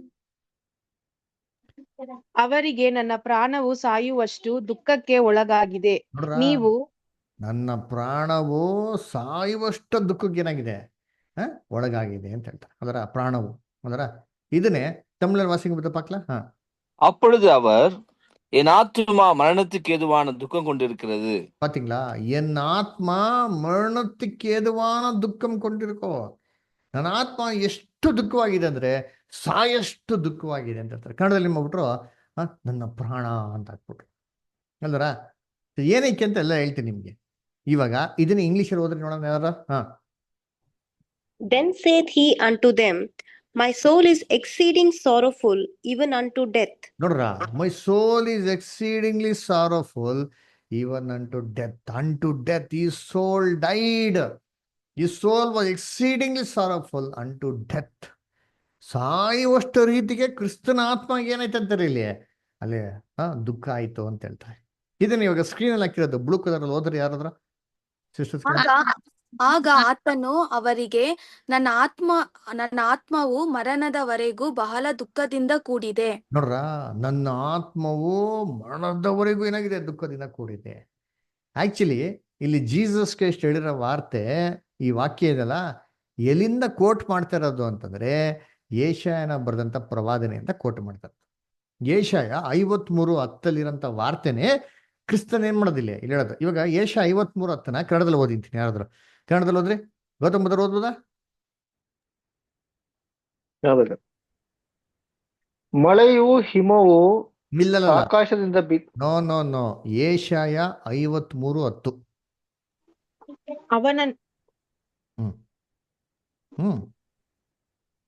ಅವನನ್ನು ಜಜ್ಜುವುದು ಯೆಹೋವನ ಸಂಕಲ್ಪವಾಗಿತ್ತು. ಆತನು ಅವನನ್ನು ವ್ಯಾಧಿಯಿಂದ ಬಾಧಿಸಿ ಹೀಗೆಂದುಕೊಂಡನು, ಇವನು ತನ್ನ ಆತ್ಮವನ್ನು ಪ್ರಾಯಶ್ಚಿತ್ತ ಯಜ್ಞಕ್ಕಾಗಿ ಒಪ್ಪಿಸಿದ ಮೇಲೆ ತನ್ನ ಸಂತಾನವನ್ನು ನೋಡುವನು, ಚಿರಂಜೀವಿಯಾಗುವನು. ನೋಡ್ರ, ತನ್ನ ಆತ್ಮವನ್ನು ಪ್ರಾಯಶ್ಚಿತ್ತ ಯಜ್ಞಕ್ಕಾಗಿ ಅರ್ಪಿಸಿದ ಮೇಲೆ ಯೇಸು ಕ್ರಿಸ್ತು ತನ್ನ ಆತ್ಮನ ಏನ್ ಮಾಡಿದ್ರಂತ ಅಲ್ಲಿ ಮರಣಕ್ಕೆ ಏನ್ರಿ ಸದೃಶನಾಗಿರೋಂತರ ಒಂದು ದುಃಖಕ್ಕೆ ಒಳಗಾಗಿದ್ದೀನಿ ಅಂತಾರೆ. ಅಲ್ಲಿ ಹೇಳ್ತಾ ಇರ್ತೀನಿ, ತನ್ನ ಆತ್ಮನ ಏನ್ ಮಾಡಿದ್ರಂತ ಅಲ್ಲಿ ಪ್ರಾಯಶ್ಚಿತ್ತ ಯಜ್ಞಕ್ಕಾಗಿ ಯೇಸು ಕ್ರಿಸ್ತು ಮಾಡ್ತಾರೆ ಅರ್ಪಿಸಿದ್ರು ಅಂತ ಹೇಳ್ತಾರೆ. ನಮ್ಗೆಲ್ಲ ಚೆನ್ನಾಗಿ ಗೊತ್ತಿರಂಗೆ ಯೇಸು ಕ್ರಿಸ್ತು ಏನ್ ಮಾಡಿದ್ರು, ತನ್ನ ಆತ್ಮ ತನ್ನ ಜೀವಿತನ ಏನ್ ಮಾಡೋರು, ಆದಾಮ್ಗೆ ಪ್ರಾಯಶ್ಚಿತ್ತ ಯಜ್ಞಕ್ಕಾಗಿ ಅರ್ಪಿಸಿದ್ರು. ಯಾಕೆಂದ್ರೆ ಆದಾಮ್ ಮುಖಾಂತರ ಲೋಕದಲ್ಲಿ ಎಲ್ಲಾರ್ಗೂ ಮರಣ ದಂಡನೆ ಬಂದಿತ್ತು. ಯೇಸು ಕ್ರಿಸ್ತು ಆದಾಮನೊಬ್ಬರನ್ನ ವಿಮೋಚನೆ ಮಾಡಿದವಾಗ ಆದಾಮ್ ಮುಖಾಂತರ ಲೋಕದಲ್ಲಿ ಎಲ್ಲಾರು ವಿಮೋಚನೆ ಅದಕ್ಕೆ ಏನೈತಂತ ಒಂದು ಅವಕಾಶ ಆಯ್ತು. ಅದಕ್ಕೆ ಪ್ರಾಯಶ್ಚಿತ್ತ ಯಜ್ಞಕ್ಕಾಗಿ ಅರ್ಪಿಸಿದ್ರು. ಒಂದು ಯಜ್ಞವಾಗಿ ಯೇಸು ಕ್ರಿಸ್ತು ಏನಪ್ಪ ಅರ್ಪಿಸಿದ್ರು ಅಂದ್ರೆ ತನ್ನ ಆತ್ಮವನ್ನು ಅರ್ಪಿಸಿದ್ರಂತೆ. ಹಂಗಾರೆ ಆತ್ಮ ಏನಾಗಿದೆ, ಸತ್ತಿದೆ. ಅವ್ರು ಸತ್ತಿರೋದ್ರಿಂದನೇ, ಅವ್ರ ಆತ್ಮ ಸತ್ತಿರೋದ್ರಿಂದನೇ ನಮಗೆಲ್ಲ ಏನಾಗಿದೆ ಇವಾಗ ಒಂದು ರಕ್ಷಣೆ ಅಂತ ಬಂದಿದ್ದಾರೆ. ಕರ್ತನಲ್ಲಿ ಪ್ರೀತಿ ಅನ್ಸ್ಗಳು ಹೆಂಗೆ ಬಲಿಪೀಠ ಮೇಲೆ ಬಲಿ ಕೊಟ್ಟರೆ ಬಲಿ ಸಂಪೂರ್ಣವಾಗಿ ಸುಟ್ಟು ಬೂದಿಯಾಗಿ ಭಸ್ಮ ಆಗ್ಬಿಟ್ಟಿರೋದು, ಯೇಸು ಕ್ರಿಸ್ತನ ಆತ್ಮ ಏನಾಯ್ತಂತಲ್ಲಿ ಅಲ್ಲಿ ಸಾಯ್ತು. ಅದರ ಸಾವು ಬಂತು, ಏತಕ್ಕೂ ಆತ್ಮಗೆ ಸಾವು ಬಂತು ಅಂತ ಬಹು ಸ್ಪಷ್ಟವಾಗಿ ಹೇಳ್ತಾರೆ. ಅದರ ಇದು ಇಂಗ್ಲೀಷಲ್ಲಿ ಓದೋಣ ಬದರ್, ಇಂಗ್ಲೀಷಲ್ಲಿ ಓದ್ರಿ Badr. ಐಸಾಯ 53:10. Yet it pleased the Lord to bruise him, he hath put him to grief. When thou shalt make his soul an offering for sin, he shall see his seed, he shall prolong his days, and the pleasure of the Lord shall prosper in his hand. ನೋಡ್ರ, thou shall make his soul an offering for sin. Soul an offering for sin. His soul was made as an offering for sin. ಒಂದು ಬಲಿ ತರ ದೇವ್ರ ಮಾಡ್ತಾ ಅವನ ಆತ್ಮನ ಎಂತಾರೆ ಅಲ್ಲಿ ಬಲಿಯಾಗಿ ಕೊಟ್ಟುಬಿಟ್ರು ಅಂತ ಎಷ್ಟು ಸ್ಪಷ್ಟ ಕ್ಲಿಯರ್ ಆಗಿ ಹೇಳ್ತಾರೆ ಅಲ್ವರ. ನೋಡ್ರಿ ಇನ್ನೊಂದು ವಾಕ್ಯ ಅದಲ್ಲೇ ಇಲ್ಲಿ ಯೆಶಾಯ 53:12 ಕೂಡ ಹೇಳ್ತಾರೆ ನೋಡಿರ್ತೀನಿ. ಇಲ್ಲಿ ಕನ್ನಡದಲ್ಲಿ ಹಂಗೆ ಯಾರು ಓದ್ರಿ, ಯೆಶಾಯ 53:12 ಓದ್ರಿ, ಕಂಟಿನ್ಯೂ ಮಾಡಿ. ಇವನು ಇಂಥವನಾಗಿರುವುದರಿಂದ ನಾನು ಇವನಿಗೆ ದೊಡ್ಡವರ ಸಂಗಡ ಪಾಲು ಕೊಡುವೆನು, ಇವನು ಬಲಿಷ್ಠರೊಡನೆ ಸೂರೆಯನ್ನು ಹಂಚಿಕೊಳ್ಳುವನು, ತನ್ನ ಪ್ರಾಣವನ್ನು ಧಾರೆ ಎರೆದು ಮರಣ ಹೊಂದಿ ದ್ರೋಹಿಗಳೊಂದಿಗೆ ತನ್ನನ್ನು ಎಣಿಸಿಕೊಂಡು ಬಹುಜನ ದ್ರೋಹಿಗಳ ಪಾಪವನ್ನು ಹೊರತ ಅವರಿಗಾಗಿ ವಿಜ್ಞಾಪನೆ ಮಾಡಿದ್ದೇನಲ್ಲ. ಏನ್ ಮಾಡದಂತೆ ಅಲ್ಲಿ ತನ್ನ ಪ್ರಾಣವನ್ನು ಧಾರೆ ಎರೆದು. ನಿಧಾನ ಸ್ವಲ್ಪ ಅಬ್ಸರ್ವ್ ಮಾಡಿ, 10ನೇ ವಾಕ್ಯದಲ್ಲಿ ಏನ್ ಬಂತು? ಯೇಸು ಕ್ರಿಸ್ತು ಬಲಿಯಾಗಿ ಏನ್ ಕೊಟ್ಟಿದ್ದಂತೆ? ಏನ್ ಕೊಟ್ರು ಬಲಿಯಾಗೆ? 10ನೇ ವಾಕ್ಯದಲ್ಲಿ ಏನಂತ ಬಂತು? ಏನ್ ಕೊಟ್ರು ಬಲಿಯಾಗೆ? ಆತ್ಮವನ್ನು. ಆತ್ಮವನ್ನು ಪ್ರಾಯಶ್ಚಿತ್ತ ಯಜ್ಞಕ್ಕೆ ಕೊಟ್ರು ಅಂತ ಹೇಳಿದ್ರು. ನೋಡಿ, ಅದೇ ಒಂದು ಪದ, ಅದೇ ಒಂದು ವಾರ್ತೆ 12ನೇ ವಾಕ್ಯದಲ್ಲಿ ಏನಂತ ಹಾಕಿದ್ದಾರೆ? ಆತ್ಮ ಬದಲಾಗಿ ಏನ್ ಪದ ಯೂಸ್ ಮಾಡಿದ್ದಾರೆ? ಪ್ರಾಣವನ್ನು. ಪ್ರಾಣ. ನೋಡ್ರ, ಅಬ್ಸರ್ವ್ ಮಾಡಿದ್ರ? Same words. ಬೇಕಾದ್ರೆ ನೋಡಿ, ಇದು ನಾವು ತಮಿಳ್ ಓದ್ಬಿಟ್ಟು ಕಂಪೇರ್ ಮಾಡ್ಕೊಳ್ಳಿ. ಬ್ರದರ್ ತಮಿಳ್ ಓದ್ರಿ. ಐಸಾ 53:10 ಓದಿ ಮೊದಲು, ಆಮೇಲೆ 12 ஓதி brother. கர்த்தர் அவரை நொறுக்க சித்தமாகி அவருடைய பாடுகளுக்கு உட்படுத்தினார். அவருடைய ஆத்துமா தன்னை குற்ற நிவாரண பலியாக ஒப்பு கொடுக்கும் போது பாத்தீங்களா? அவர் தமது தம்முடைய ஆத்மா குற்ற நிவாரண பலியாக ஒப்பு கொடுக்கும் போது தம்முடைய ஆத்மாவே கர்த்தர் என்ன பண்ணார்? பலிಪೀಠದ ಮೇಲೆ ஒரு பலியாக தேவனுக்கு ஒப்பு கொடுத்தார் அல்ற. இப்போ பிரதர் 12ஆம் வசனம் 12ನೇ ವಾಕ್ಯ ತಮಿಳಲ್ಲಿ ಓದ್ರಿ ಬ್ರದರ್. அவர் தம்முடைய ஆத்மாவை மரணத்தில் ஊற்றி பாத்தீங்களா? அக்கிரமக்காரில் ஒருவனாக எண்ணப்பட்டு. பாத்தீங்களா? எவ்வளவு கிளியரா கொடுத்துக்க பாருங்க. ಆತ್ಮವೇ ಮರಣದಲ್ಲೇ ஊற்றி. ನೋಡ್ರ, ಆತ್ಮನೇ ಮರಣದಲ್ಲಿ ಸುರಿದ್ರು ಅಂತ ಹೇಳ್ತಾರೆ. ನೋಡ್ರ, ಕನ್ನಡದಲ್ಲಿ ಮಾಡ್ಬಿಟ್ರು ಇಲ್ಲಿ ಈ ಪದನ ಪ್ರಾಣ ಅಂತ ಹಾಕ್ಬಿಟ್ರು. ನೋಡಿ, ಮೇಲ್ಗಡೆ ಆತ್ಮ ಅಂತ ಹಾಕಿದ್ರು, ಕೆಳ ಆತ್ಮ ಅಂತ ಹಾಕ್ಬೋದಾಗಿತ್ತಲ್ಲ. ಯಾಕೆ ಹಾಕಿಲ್ಲ? ಇದೆಲ್ಲ ಕಾರಣಗಳಿದೆ. ಇನ್ನು ಸ್ವಲ್ಪ ಕ್ಷಣಗಳಲ್ಲಿ ನಿಮ್ಗೆಲ್ಲ ಹೇಳ್ಕೊಡ್ತೀನಿ ಅದನ್ನ. ಓಕೆನಾ? ಸರಿ, ಇವಾಗ ಇಂಗ್ಲಿಷ್ ಓದ್ರಿ ಯಾರಾದ್ರೂ ಪ್ಲೀಸ್. ಐಸಾ 53:12 ಇಂಗ್ಲಿಷಲ್ಲಿ. Therefore will I divide him a portion with the great, and he shall divide the spoil with the strong, because he hath poured out his soul unto death. ನೋಡ್ರ, he has poured out his soul unto death. ಎಷ್ಟು clear ಆಗಿದೆ ನೋಡಿರ್ತೀನಿ. ಆತ್ಮವನ್ನು ಮಾಡೋದು ಸುರಿಸ್ಬಿಟ್ರಂತೆ. ಅದರ ಕರ್ತನಲ್ಲಿ ಪ್ರೀತಿ ಅಂತ ಸೋರಸಗಳೇ, ಕ್ರಿಸ್ತನ ಆತ್ಮನೇ ಸತ್ತಿದೆ ಅಂತಂದ್ರೆ ನಮ್ದೆಲ್ಲ ಏನೇ ಆತ್ಮ? ಅಯ್ಯೋ ಯಪ್ಪ, ನಾವೆಲ್ಲ ಬರೀ ಹೊಲ್ಸು, ಪಾಪಿಗಳು, ದ್ರೋಹಿಗಳು. ನಮ್ಮ ಆತ್ಮಗಳೇ ಪರಿಶುದ್ಧ ಹಂಗೆ ಸಾಯ್ತಿರ್ತದ? ಹಂಗಂದ್ರೆ ಆತ್ಮ ಸಾಯ್ತಾರೆ ಅಂತಂದ್ರೆ ನಮ್ಗೆ ಬೈಬಲಲ್ಲಿ ಇಷ್ಟು ವಾಕ್ಯಗಳ ಮುಖಾಂತರ ನಮ್ಗೆ ಗೊತ್ತಾಗಿದೆ. ಅದರ ಹಂಗಂದ್ರೆ ಇಷ್ಟೆಲ್ಲ ಕೇಳಿದ್ಮೇಲೆ ನಮ್ಮ ಮನಸ್ಸಲ್ಲಿ ಒಂದು ಪ್ರಶ್ನೆ ಬರ್ತಾ ಇರ್ತದೆ ಅಲ್ವಾ ಬ್ರದರ್? ಹಂಗಾರೆ ಆತ್ಮ ಸಾಯ್ತಾರೆ ಅಂದ್ರೆ ಇಷ್ಟು ದಿನ ನಂಬಿರೋದಲ್ಲಿ ಏನು? ಅದಕ್ಕೆ ಉತ್ತರ ಇದೆ, ನೋಡೋಣ. ಸತ್ಯವೇದದಲ್ಲಿ ನೋಡೋಣ, ತಾಳ್ಮೆಯಿಂದಿರಿ. ಇನ್ನೊಂದು ಪ್ರಶ್ನೆ ಅಂದ್ರೆ ಏನಪ್ಪಾ ಹಂಗಾರೆ ಆತ್ಮ ಅಂದ್ರೆ ಏನು ಬ್ರದರ್? ಬೈಬಲ್ನಲ್ಲಿ ಹಂಗಾರೆ ಆತ್ಮ ಅಂದ್ರೆ ಏನು ಅಂತ ನಮ್ಮ ಮನಸ್ಸಲ್ಲಿ ಏನೋ ಒಂದು ಪ್ರಶ್ನೆ ಬರ್ಬೋದು ಅಲ್ವರ? ಇವಾಗ ಈ ಪ್ರಶ್ನೆಗೆ ಉತ್ತರ ಎಲ್ಲಪ್ಪ ಹುಡುಕ್ಬೇಕು ಅಂತಂದ್ರೆ ಹೋಗ್ಬಿಟ್ಟು ನಮ್ಮ ಪೂರ್ವಿಕರ ಹತ್ರ, ಅಜ್ಜಿ ತಾತ ಮುತ್ತಾತನ ಹತ್ರ ಕೇಳೋದಲ್ಲ ರೀ. ಯಾಕಂದ್ರೆ ಗೂಗಲ್ ಸರ್ಚ್ ಮಾಡೋದಲ್ಲ, ಚಾಟಲ್ಲಿ ಹೋಗ್ಬಿಟ್ಟು ಇದಲ್ಲಿ ಟೂಲಲ್ಲಿ ನೋಡೋದಲ್ಲ. ಎಲ್ಲಿ ಹುಡುಕ್ಬೇಕು ಅಂದ್ರೆ ಸತ್ಯವೇದದಲ್ಲಿ ಹುಡುಕ್ಬೇಕು. ಸತ್ಯವೇದಕ್ಕೆ ಯಾವ್ದು ಡಿಕ್ಷನರಿ? ಸತ್ಯವೇದನೇ ಡಿಕ್ಷನರಿ. ಅದರ ಇವಾಗ ಸತ್ಯವೇದದಲ್ಲಿ ನಮ್ಗೆ ಬೈಬಲಲ್ಲಿ ಮೊದಲನೇ ಬಾರಿಗೆ ಆತ್ಮ ಅಂತ ಒಂದು ಮನುಷ್ಯನಿಗೆ ಸಂಬಂಧವಾಗಿರೋಂಥ ಪದ ಎಲ್ಲಿ ಬರ್ತದೋ ಅಲ್ಲಿ ಆತ್ಮ ಅಂದ್ರೆ ಏನು ಅಂತ ಡೆಫಿನಿಷನ್ ನಮ್ಗೆ ಸ್ಪಷ್ಟವಾಗಿ ಕೊಟ್ಟಿದ್ದಾರೆ. ಅದೆಲ್ಲಪ್ಪ ಇದೆ ಅಂತಂದ್ರೆ ಆದಿಕಾಂಡ 2ನೇ ಅಧ್ಯಾಯ 7ನೇ ವಾಕ್ಯದಲ್ಲಿ ತುಂಬಾ ಕ್ಲಿಯರ್ ಆಗಿದೆ. ದಯವಿಟ್ಟು ಯಾರಾದ್ರೂ ಕನ್ನಡದಲ್ಲಿ ಓದ್ರಿ, ಆಮೇಲೆ ತಮಿಳಲ್ಲಿ ಓದಿ, ಆಮೇಲೆ ಇಂಗ್ಲಿಷಲ್ಲಿ ಓದಿ. ಹೀಗಿರಲು ಯೆಹೋವ ದೇವರು ನೆಲದ ಮಣ್ಣಿನಿಂದ ಮನುಷ್ಯನನ್ನು ರೂಪಿಸಿ ಅವನ ಮೂಗಿನಲ್ಲಿ ಜೀವ ಶ್ವಾಸವನ್ನು ಊದಿದನು. ಆಗ ಮನುಷ್ಯನು ಬದುಕುವ ಪ್ರಾಣಿಯಾದನು. ಏನಾದಂತೆ ಬದುಕುವ ಪ್ರಾಣಿಯಾದನು. ಪ್ರಾಣಿಗೂ ಮನುಷ್ಯನ್ಗೆ ಏನು ವ್ಯತ್ಯಾಸ ಹೇಳ್ರಿ? ಪ್ರಾಣಿಗೂ ಮನುಷ್ಯನ್ಗೆ ಏನೋ ವ್ಯತ್ಯಾಸ ಇದೆಯಾ? ಒಂದೇ ಆಗೋಯ್ತು. ಇವ್ರು ಒಂದೇ ಮಾಡ್ಬಿಟ್ರು. ಆಕ್ಚುಲಿ ವ್ಯತ್ಯಾಸ ಇದೆ. ಅದಕ್ಕೆ ಬಾಲ ಐತೆ, ನಮ್ಗೆ ಬಾಲ ಇಲ್ಲ ಅಲ್ವರ? ಸರಿ, ಏನಕ್ಕೆ ಪ್ರಾಣಿ ಅಂತ ಹಾಕಿದ್ರೆ ಓದೋಣ ಅಲ್ವರ? ಸರಿ, ಇವಾಗ ಇದೇ ವಾರ್ತೆ ತಮಿಳಲ್ಲಿ ಕೇಳ್ರಿ, ಎಲ್ಲ ಗಮನ ಇಟ್ಟು ಕೇಳಿ. ಓದಿ ತಮಿಳಲ್ಲಿ. தேவனாகிய கர்த்தர் மனுஷனை பூமியின் மண்ணினாலே உருவாக்கி ஜீவ சுவாசத்தை அவன் நாசியிலே ஊதினார். ಮನುಷ್ಯನ್ ಜೀವ ಆತ್ಮವಾನಾನ್. ಪಾತಿಂಗ್ಲಾ? ಎವಳೋ ಕ್ಲಿಯರ್ ಆಗಿ ಕೊಡ್ತಿರ್ಕ ಪಾರಂಗ, ಎಷ್ಟು ಕ್ಲಿಯರ್ ಆಗಿ ಕೊಡ್ತಿರ್ತೀನಿ. ಮನುಷ್ಯನ ಮಣ್ಣಿನಿಂದ ರೂಪಿಸಿ ಏನ್ರಿ ಅವನ ಮೂಗಿನಲ್ಲಿ ಏನ್ ಮಾಡಿದ್ರಂತೆ? ಜೀವ ಶ್ವಾಸತೆ ಏನಂಗೋ ಊದಿನ ಊದಂಪೋದು. ಅವನು ಏನ ಆನಾರ ಕೊಡ್ತಿರ್ತಾರ. ಏನಾದಂತೆ ಅವನು ಏನು ಜೀವ ಆತ್ಮ ಆನಾ ಅದರ ಜೀವಿಸುವಂತ ಆತ್ಮ ಆದ ಅಂತ ಬಹು ಸ್ಪಷ್ಟವಾಗಿ ಕೊಟ್ಟಿದೆ. ಅದರ ಇಂಗ್ಲಿಷಲ್ಲಿ ಓದ್ರಿ ಬರ್ತಾರೆ. ಇಂಗ್ಲಿಷ್ ಓದ್ರಿ ನೋಡ್ತೀನಿ. And the Lord God formed man of the dust of ground and breathed into his nostrils the breath of life, and man became a living soul. Man became a living soul. ನೋಡ್ರ, man became a living soul. Until then he was a dead soul. So how did and when did man became a living soul ಅಂತ ನೋಡಿದ್ರೆ ಇಲ್ಲಿ ತುಂಬ clear ಆಗಿದೆ definition. ಏನಪ್ಪ ಅಂದರೆ God created man from the dust of the ground and breathed into his nostrils the breath of life. ಆವಾಗ ಮನುಷ್ಯ became a living soul ಅಂತ ಹೇಳ್ತಾರೆ. ಆಯ್ತಾ? ಸರಿ, ಇವಾಗ ಅಲ್ಲಿ ಬ್ಲೂ ಕಲರ್ ಅಲ್ಲಿ ಇದೆ, ದಯವಿಟ್ಟು ಯಾರಾದ್ರೂ ಕನ್ನಡದಲ್ಲಿ ಓದ್ರಿ, ಆ ಜರಿಂತ ಅಷ್ಟು ಓದಿ. ಕರ್ತನಾದ ದೇವರು ಭೂಮಿಯ ಮಣ್ಣಿನಿಂದ ಮನುಷ್ಯನನ್ನು ರೂಪಿಸಿ ಅವನ ಮೂಗಿನಲ್ಲಿ ಜೀವಶ್ವಾಸವನ್ನು ಊದಿದನು. ಆಗ ಮನುಷ್ಯನು ಜೀವಾತ್ಮನಾದನು. ಮನುಷ್ಯ ಜೀವಾತ್ಮನಾದ. ಆವಾಗ ಅಲ್ಲಿವರೆಗೂ ಸತ್ತ ಆತ್ಮನಾಗಿದ್ದಾರೆ. ಯಾವಾಗ ಜೀವಾತ್ಮನಾಗಿದ್ದೋ ಮಣ್ಣಿನಿಂದ ದೇಹನ ರೂಪಿಸಿ ಅದಕ್ಕೆ ಜೀವಶ್ವಾಸ ಕೊಟ್ಟರು ಗೊತ್ತಾ, ಆವಾಗೇ ಮನುಷ್ಯನಾಗಿದ್ದೋ ಬದುಕುವಂತ ಏನ್ರಿ ಆತ್ಮನಾದನು ಅಲ್ವರ. ಇವಾಗ ನೋಡಿ, ನಮ್ಮನೆಗೆ ಬಂದರೆ ನಮ್ಮನೆ ಹತ್ರ, ನಮ್ಮ ಮನೇಲಿ ಒಂಥರ ಒಂದು ಬೈಬಲ್ ಇದೆ ರೀ, ಕನ್ನಡ KJV ಬೈಬಲ್ ಅಂತ. ನಾನೇನು ಪ್ರಿಂಟ್ ಮಾಡಿಲ್ಲ, ಬೈಬಲ್ ಸೊಸೈಟಿಗೆ ಪ್ರಿಂಟ್ ಮಾಡಿರೋದು. ಅದರಲ್ಲಿ ಈ ವಾರ್ತೆಗಳೆಲ್ಲ ತುಂಬ ಕ್ಲಿಯರಾಗಿ ಕೊಟ್ಟಿದೆ. ಆತ್ಮ ಆತ್ಮ ಅಂತ ಆದಿಕಾಂಡ 2:7 ತುಂಬ ಕ್ಲಿಯರಾಗಿ ಕೊಟ್ಟಿದೆ. ಆವಾಗ ಮನುಷ್ಯ ಜೀವಾತ್ಮನಾದನು ಅಂತ ಸ್ಪಷ್ಟವಾಗಿ ಕೊಟ್ಟಿದೆ. ನೀವು ಬೇಕಾದ್ರೆ ಬಂದು ನೋಡ್ಬೋದು, ನಾನು ಗ್ರೂಪಲ್ಲಿ ಬೇಕಾದ್ರೆ ಹಾಕ್ತೀನಿ ಫೋಟೋ ಆ ವಾಕ್ಯದ, ಅಲ್ವರ, ನೀವು ನೋಡ್ರಿ ಅದರ.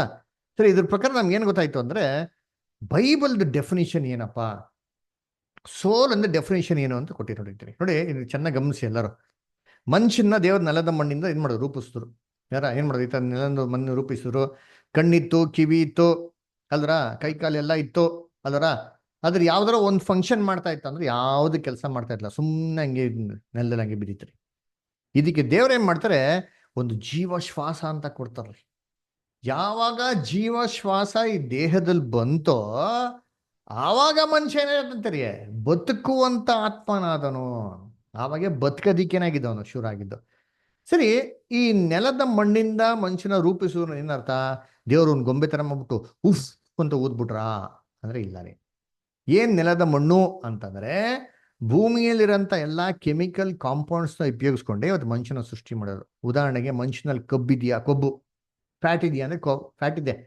ಎಷ್ಟಪ್ಪ ಫ್ಯಾಟ್ ಇದೆ ಅಂತಂದ್ರೆ ತಗೊಂಡು ಮನುಷ್ಯನ ಒಂದು ಕೊಬ್ಬು ತಗೊಂಡು ಬಾರ್ ಸೋಪನ್ನು ಏನ್ ಮಾಡ್ಬೋದು, ತಯಾರಿಸ್ಬೋದು. ಮನುಷ್ಯನಲ್ಲಿ ವಾಟರ್ ಇದೆಯಾ ಅಂತಂದ್ರೆ ಎಸ್, ನೀರಿನ ಅಂಶ ಇದೆ ರೀ. ಒಂದು ಬ್ಯಾರಲ್ ಅಷ್ಟು ನೀರೇನಾಗಿದೆ ಮನುಷ್ಯನಲ್ಲಿ ಇದೆ. ಮನುಷ್ಯನಲ್ಲಿ ಕಬ್ಬಣ ಇದೆಯಾ, ಎಸ್. ಐರನ್ ಕಂಟೆಂಟ್ ಇದೆ, 1-2 ಇಂಚ್ ಮಳೆ ಮಾಡ್ಬೋದು, ತಯಾರಿಸ್ಬೋದ್ರಿ. ಮನುಷ್ಯನಲ್ಲಿ ಲೈಮ್ ಇದೆಯಾ, ಸುಣ್ಣ ಇದೆಯಾ ಅಂತಾರೆ, ಎಸ್. ಕ್ಯಾಲ್ಸಿಯಂ ಸುಣ್ಣ ಇದೆ ರೀ. 10x10 ರೂಮ್ ಪೇಂಟ್ ಮಾಡ್ಬೋದು, ಅಷ್ಟೊಂದು ಸುಣ್ಣ ಏನಾಗಿದೆ ಮನುಷ್ಯನ ದೇಹದಲ್ಲಿದೆ. ಅದರ ಫಾಸ್ಫರಸ್, ಸಲ್ಫರ್, ಪೊಟ್ಯಾಷಿಯಮ್ ಇವೆಲ್ಲ ಮನುಷ್ಯನ ದೇಹದಲ್ಲಿದೆ. ಇದೆಲ್ಲ ಎಲ್ಲಿಂದ ಬಂತು, ನೆಲದ ಮಣ್ಣಿಂದ ರೂಪಿಸಿ ಭೂಮಿಲಿರಂತ ಎಲ್ಲ ಕೆಮಿಕಲ್ಸ್ನ ಉಪಯೋಗಿಸ್ಕೊಂಡೆ ದೇವ್ರು ಏನು ಮಾಡೋದು, ಮನುಷ್ಯನ ಸೃಷ್ಟಿ ಮಾಡೋದು. ಅದಕ್ಕೆ ನಮ್ಗೇನೋ ಹುಷಾರು ತಪ್ಪೋದ್ರೆ, ಕೈಕಾಲು ನೋವು ಬಂದರೆ, ಮೂಳೆ ನೋವು ಬಂತು, ಡಾಕ್ಟರ್ ಅಂತಾರೆ ಕ್ಯಾಲ್ಸಿಯಂ ಕಮ್ಮಿ ಆಗಿದೆ, ಐರನ್ ಕಮ್ಮಿ, ಐರನ್ ಡಿಫಿಷಿಯನ್ಸಿ, ಐರನ್ ಟ್ಯಾಬ್ಲೆಟ್ ತೊಗೊಳ್ಳಿ. ಐರನ್ ಡಿಫಿಷಿಯನ್ಸಿ ಅಂದ್ಬಿಟ್ಟು ಕಬ್ಬಣ ತಿನ್ನಕ್ಕಾಯ್ತದ? ಯೋಚನೆ ಮಾಡ್ರಿ, ಕಬ್ಬಣ ಏನ್ರಿ ಐರನ್ ಕಂಟೆಂಟು ಅಲ್ವರ, ಅದನ್ನೇ ಮಾಡ್ಬೇಕವ ನಾವು ತಗೊಬೇಕು, ರಕ್ತದಲ್ಲಿ ಇರ್ತದೆ ನೋಡಿರ್ತೀನಿ ಅಲ್ವರ. ಇದನ್ನ ಹೇಳೋದು. ಅದಕ್ಕೆ ದಾವಿದು ಹೇಳ್ತಾನೆ ನೋಡಿರ್ತೀನಿ, ನಾನು ಅದ್ಭುತವಾಗಿ ವಿಚಿತ್ರವಾಗಿ ಮಾಡಿದ್ಯಾ ಅಂತ ಹೇಳ್ತಾರೆ. ಅದಕ್ಕೆ ಮನುಷ್ಯನಲ್ಲಿ ಎಷ್ಟಪ್ಪ ಮೂಳೆ ಇದೆ ಅಂತ ನೋಡಿದ್ರೆ ಗಂಡಸರಲ್ಲಿ 206 ಮೂಳೆ, ಹೆಂಗಸರಲ್ಲಿ ಎಷ್ಟಿದೆ ಮೂಳೆ ಯಾರಿಗೆ ಗೊತ್ತಾ? ಗಂಡಸರಲ್ಲಿ 205. ಕಮ್ಮಿನಾ ಜಾಸ್ತಿನಾ? ಕಮ್ಮಿ ಅಲ್ವರ. ಕಮ್ಮಿ ಇಟ್ಕೊಂಡೆ ಎಷ್ಟು ಮಾತಾಡ್ತಾರೆ ಅಲ್ವರ ನೋಡ್ರಿ. ಅದಕ್ಕೆ ದಾವಿದ್ ಹೇಳ್ತಾನೆ ಏನ್ರಿ, ಮನುಷ್ಯನಿಗಿರೋ ದೊಡ್ಡ ಬೋನ್ ಅಂದ್ರೆ ತೊಡೆ ಬೋನು, ಚಿಕ್ಕದಂದ್ರೆ ಕಿವಿಯೊಳಗಿದೆ ಒಂದು ಚಿಕ್ಕ ಬೋನ್ ಅದರ. ದಾವಿದ್ ಅದಕ್ಕೆ ಕೀರ್ತನೆ 139:14 ಹೇಳೋದು ಏನ್ರಿ, ನೀನು ನನ್ನನ್ನು ಅದ್ಭುತವಾಗಿಯೂ ವಿಚಿತ್ರವಾಗಿ ಏನ್ ಮಾಡಿದ್ಯಾ, ರಚಿಸಿದ್ರಿಂದ ನಾನು ನಿನ್ನ ಕೊಂಡಾಡುತ್ತೇನೆ. ಅದಾಗ ಅದ್ಭುತವಾಗಿ ವಿಚಿತ್ರವಾಗಿ ಏನ್ ಮಾಡೋದು, ಸೂಪರ್ ಆಗಿ ಏನ್ ಮಾಡೋದು ದೇವರಲ್ಲಿ ಮನುಷ್ಯನ ಸೃಷ್ಟಿ ಮಾಡವ್ರೆ ಅಲ್ವರ. ಅದಕ್ಕೆ ನೋಡ್ಬೇಕಾದ್ರೆ ಚೆನ್ನಾಗಿ ಇಲ್ಲಿ ಅಬ್ಸರ್ವ್ ಮಾಡಿತೀನಿ. ಮನುಷ್ಯನಿಗೆ ದೇಹ ಕೊಟ್ಟಿದ್ರು, ಕಣ್ಣಿತ್ತು, ಕೈ ಇತ್ತು, ಕಾಲಿತ್ತು ಅಲ್ವರ, ಕಿವಿ ಇತ್ತು, ಲಂಗ್ಸ್ ಇತ್ತು, ರಕ್ತ ಕೂಡ ಇತ್ತು ರೀ. ಆದ್ರೆ ಯಾವುದು ಕೆಲಸ ಮಾಡ್ತಾ ಇರ್ಲಿಲ್ಲ. ಕೆಲಸ ಮಾಡ್ತಾ ಇತ್ತ, ಯಾವುದು ಕೆಲಸ ಮಾಡ್ತಾ ಇರಲಿಲ್ಲ. ದೇಹ ಮಾತ್ರ ಇತ್ತು ನೋಡ್ರಿ ಇರ್ತೀನಿ ಅಲ್ವರ. ಈ ದೇಹದ ಜೊತೆಗೆ ದೇವ್ರೇನ್ ಮಾಡಿದ್ರು, ಜೀವಶ್ವಾಸ ಕೊಟ್ರು. ಅದಕ್ಕೆ ಬರೋಂಥ ವಾರ್ತೆ ಗ್ರೀಕಲ್ಲಿ ಅದ ಪ್ರಾಪರ್ ಟ್ರಾನ್ಸ್ಲೇಷನ್ ಸ್ಪಿರಿಟ್ ಅಂತ, ಅದಕ್ಕೆ ನಿಮ್ ಸ್ಪಿರಿಟ್ ಅಂತ ಹಾಕಿದ್ದೀನಿ ಆಯ್ತಾ. ಅದಕ್ಕೆ ಈ ಜೀವಶ್ವಾಸ ಕೊಟ್ಟವಾಗ ಏನಾದ, ಮನುಷ್ಯ ಬದುಕುವಂತ ಆತ್ಮನಾದನು. ಅದರ ಕಣ್ಣಿತ್ತು, ನೋಡ್ತಾ ಇರಲ್ಲ. ಯಾವಾಗ ಜೀವಶ್ವಾಸ ಬಂತೋ ಕಣ್ಣು ನೋಡಕ್ ಶುರು ಆಯ್ತು. ಯಾವಾಗ ಜೀವಶ್ವಾಸ ಬಂತೋ ಹೃದಯ ಹೊಡ್ಕೊಳಕ್ಕೆ ಶುರು ಆಯ್ತು. ಯಾವಾಗ ಜೀವಶ್ವಾಸ ಬಂತೋ ಎಲ್ಲಾ ಕಡೆ ರಕ್ತ ಏನ್ ಮಾಡ್ತು, ಚಲಾವಣೆ ಮಾಡಕ್ ಶುರು ಆಯ್ತು. ಅದರ ಲಂಗ್ಸು ಬ್ರೀತಿಂಗ್ ಮಾಡಕ್ಕೆ ಶುರು ಆಯಿತು, ಕೈ ಕಾಲೆಲ್ಲ ಓಡಾಡೋಕೆ ಏನಾಯ್ತು ಶುರು ಆಯಿತು ಅಲ್ವರ. ಅದಕ್ಕೆ ಕರ್ತನಲ್ಲಿ ಪ್ರೀತಿ ಅಂತ ಸೋದರಗಳೇ, ದೇಹ ಜೀವಶ್ವಾಸ ಎರಡೂ ಸೇರಿದ್ರೇನೆ ಬೈಬಲ್ ಪ್ರಕಾರ ಆತ್ಮ ಆಗೋದಕ್ಕೆ ಸಾಧ್ಯ. This is the definition about soul, what the Bible says. Bible ಇರೋಂಥ ಒಂದು ಡೆಫಿನೇಷನ್ ಆತ್ಮ ಬಗ್ಗೆ ಏನಪ್ಪ ಅಂದರೆ ದೇಹ ಜೀವಶ್ವಾಸ ಇವೆರಡೂ ಸೇರಿದ್ರೆ ಏನಾಗೋದು, ಒಬ್ಬ ಮನುಷ್ಯ ಅಂತ ಆಗೋದಕ್ಕೆ ಸಾಧ್ಯ, ಜೀವಿಸುವಂಥ ಆತ್ಮ ಆಗೋದಕ್ಕೆ ಸಾಧ್ಯ. ಅದರಿಂದ ಬರೀ ದೇಹ ಏನ್ರಿ ಆಗ್ಬಿಡ್ತದ ಅಂದರೆ ಆಗಲ್ಲ ರೀ. ಬರೀ ದೇಹಕ್ಕೆ ಆಗೋದಕ್ಕೆ ಸಾಧ್ಯ ಇಲ್ಲ. ನೋಡಿ, ಬರೀ ದೇಹ ಇತ್ತು, ಅದನ್ನು ಸೃಷ್ಟಿ ಮಾಡ್ಬೇಕು, ಅದು ಎಲ್ಲ ಕೆಲಸ ಮಾಡ್ತಾ ಇತ್ತಾ? ಇಲ್ಲ ರೀ ಅಲ್ದರ. ಅದೇ ಥರ ಏನ್ರಿ ಬರೀ ಶ್ವಾಸ ಆಗೋದಕ್ಕೆ ಸಾಧ್ಯನಾ ಅಂದರೆ ಇಲ್ಲ ರೀ. ಬರೀ ಶ್ವಾಸ ಆಗ್ಬಿಟ್ರೆ ದೇಹ ಇಲ್ಲ ಅಂತಂದರೆ ಅದಕ್ಕೆ ಜೀವ ಬಂದ್ಬಿಡ್ತಾರ? ಇಲ್ಲ ರೀ, ಅದು ಆತ್ಮ ಆಗೋದಕ್ಕೆ ಸಾಧ್ಯ ಇಲ್ಲ. ಏನು ಬೇಕು? ಇವೆರಡೂ ಬೇಕು. ಯಾವ ಎರಡು ಬೇಕು? ದೇಹ ಪ್ಲಸ್ಸು ಜೀವಶ್ವಾಸ ಎರಡೂ ಸೇರ್ಬಿಟ್ಟೆ ಜೀವ ಆತ್ಮ ಆಗೋದಕ್ಕೆ ಸಾಧ್ಯ. ಇದಕ್ಕೆ ಒಂದು ಸಿಂಪಲ್ ಎಕ್ಸಾಂಪಲ್ ನಮಗೆ ತಲೆಯಲ್ಲಿ ಚೆನ್ನಾಗಿ ಜ್ಞಾಪನ ಇಟ್ಕೊಬೇಕು ಅಂತಂದರೆ ಸಿಂಪಲ್ ರೀ. ಒಂದು ಟಿ ವಿ ತೊಗೊಳ್ರಿ. ಒಂದು ಟಿ ವಿ ಇದೆಪ್ಪ, ಅದೊಂದು ಬಾಡಿ ಥರ ಅಲ್ವರ. ಇವಾಗ ಟಿ ವಿ ತಂದಿದ ತಕ್ಷಣ ಟಿ ವಿ ಕೆಲಸ ಮಾಡಿಬಿಡ್ತಾರ? ಪ್ರೋಗ್ರಾಮ್ ಬಂದ್ಬಿಡ್ತಾರೆ ಟಿ ವಿಲಿ ಅಂದರೆ ಇಲ್ಲ ರೀ. ಇದಕ್ಕೇನು ಬೇಕು? ಪ್ರೋಗ್ರಾಮ್ ಬರಬೇಕು ಅಂತಂದರೆ, ಇದಕ್ಕೆ ಜೀವ ಬರಬೇಕು ಅಂತಂದರೆ ಏನು ಬೇಕು? ಅದಕ್ಕೆ ಕರೆಂಟ್ ಬೇಕು ಅಲ್ವರ. ಪವರ್ ಬೇಕು. ನೋಡಿರ್ತೀನಿ, ಈ ಪವರು ಈ ಟಿ ವಿ ಜೊತೆಗೆ ಈ ಬಾಡಿ ಜೊತೆಗೆ ಕರೆಕ್ಟಾಗಿ ಕಂಬೈನ್ ಆದ್ರೇನೆ ಟಿ ವಿಯಲ್ಲಿ ಏನಪ್ಪ ಬರೋದು ಅಂತ ನೋಡ್ತೀನಿ ಅಂತಂದರೆ ಪ್ರೋಗ್ರಾಮ್ ಬರೋದು ಅಲ್ವರ. ಏನು ಟಿ ವಿಲಿ ಅವಾಗ ಏನಾಗ್ತಾರೆ ಅಲ್ಲಿ ಪ್ರೋಗ್ರಾಮ್ ಅಂತ ಬರೋದಕ್ಕೆ ಏನಾಗ್ತದೆ ಅಲ್ಲಿ ಶುರು ಆಗ್ತದೆ. ಅದಕ್ಕೆ ಚೆನ್ನಾಗಿ ಅರ್ಥ ಇಟ್ಕೊಳ್ಳಿ, T V plus current programme ಬರ್ತದೆ. ಇದೇ ಥರ ಮನುಷ್ಯನ ದೇಹ ಮತ್ತು ಜೀವಶ್ವಾಸ ಎರಡೂ ಒಟ್ಟಿಗೆ ಸೇರಿದವಾಗೆ ಬರೋದು ಜೀವ ಆತ್ಮ. ಅಲ್ಲಿವರೆಗೂ ಆತ್ಮ ಇರೋಕ್ಕೆ ಸಾಧ್ಯನೇ ಇಲ್ಲ.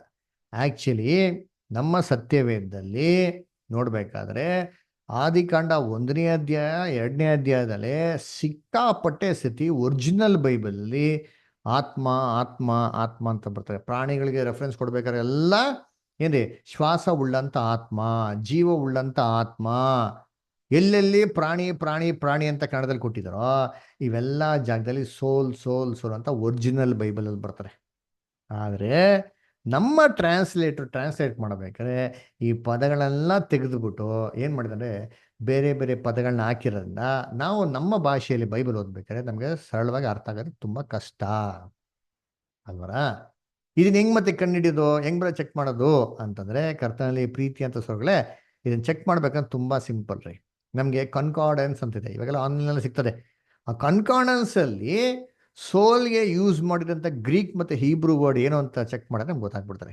ಅದು ಯಾವುದಪ್ಪ ವರ್ಡು ಅಂತಂದರೆ ಏನ್ರಿ, ಹೀಬ್ರೂ ಅಲ್ಲಿ ಯೂಸ್ ಮಾಡಿರೋಂಥ ಒಂದು ವರ್ಡು ಆತ್ಮಗೆ ನೆಫೀಶ್ ಅಂತ ಹೇಳ್ತಾರೆ. ನೆಫೀಶನ ಪದದ ಅರ್ಥ ಏನಪ್ಪ ಅಂದರೆ ಏನ್ರಿ, ಜೀವಿಸುವಂಥ ಒಂದು ಪ್ರಾಣಿ, ಜೀವ ಶ್ವಾಸ ಉಳ್ಳಂಥ ಒಂದು ಜೀವಿ ಅಂತಂದ್ಬಿಟ್ಟು ಆ ಪದ ಬ್ರೀತಿಂಗ್ ಕ್ರಿಯೇಚರ್ ಅಂತ ಬರ್ತದ್ರಿ.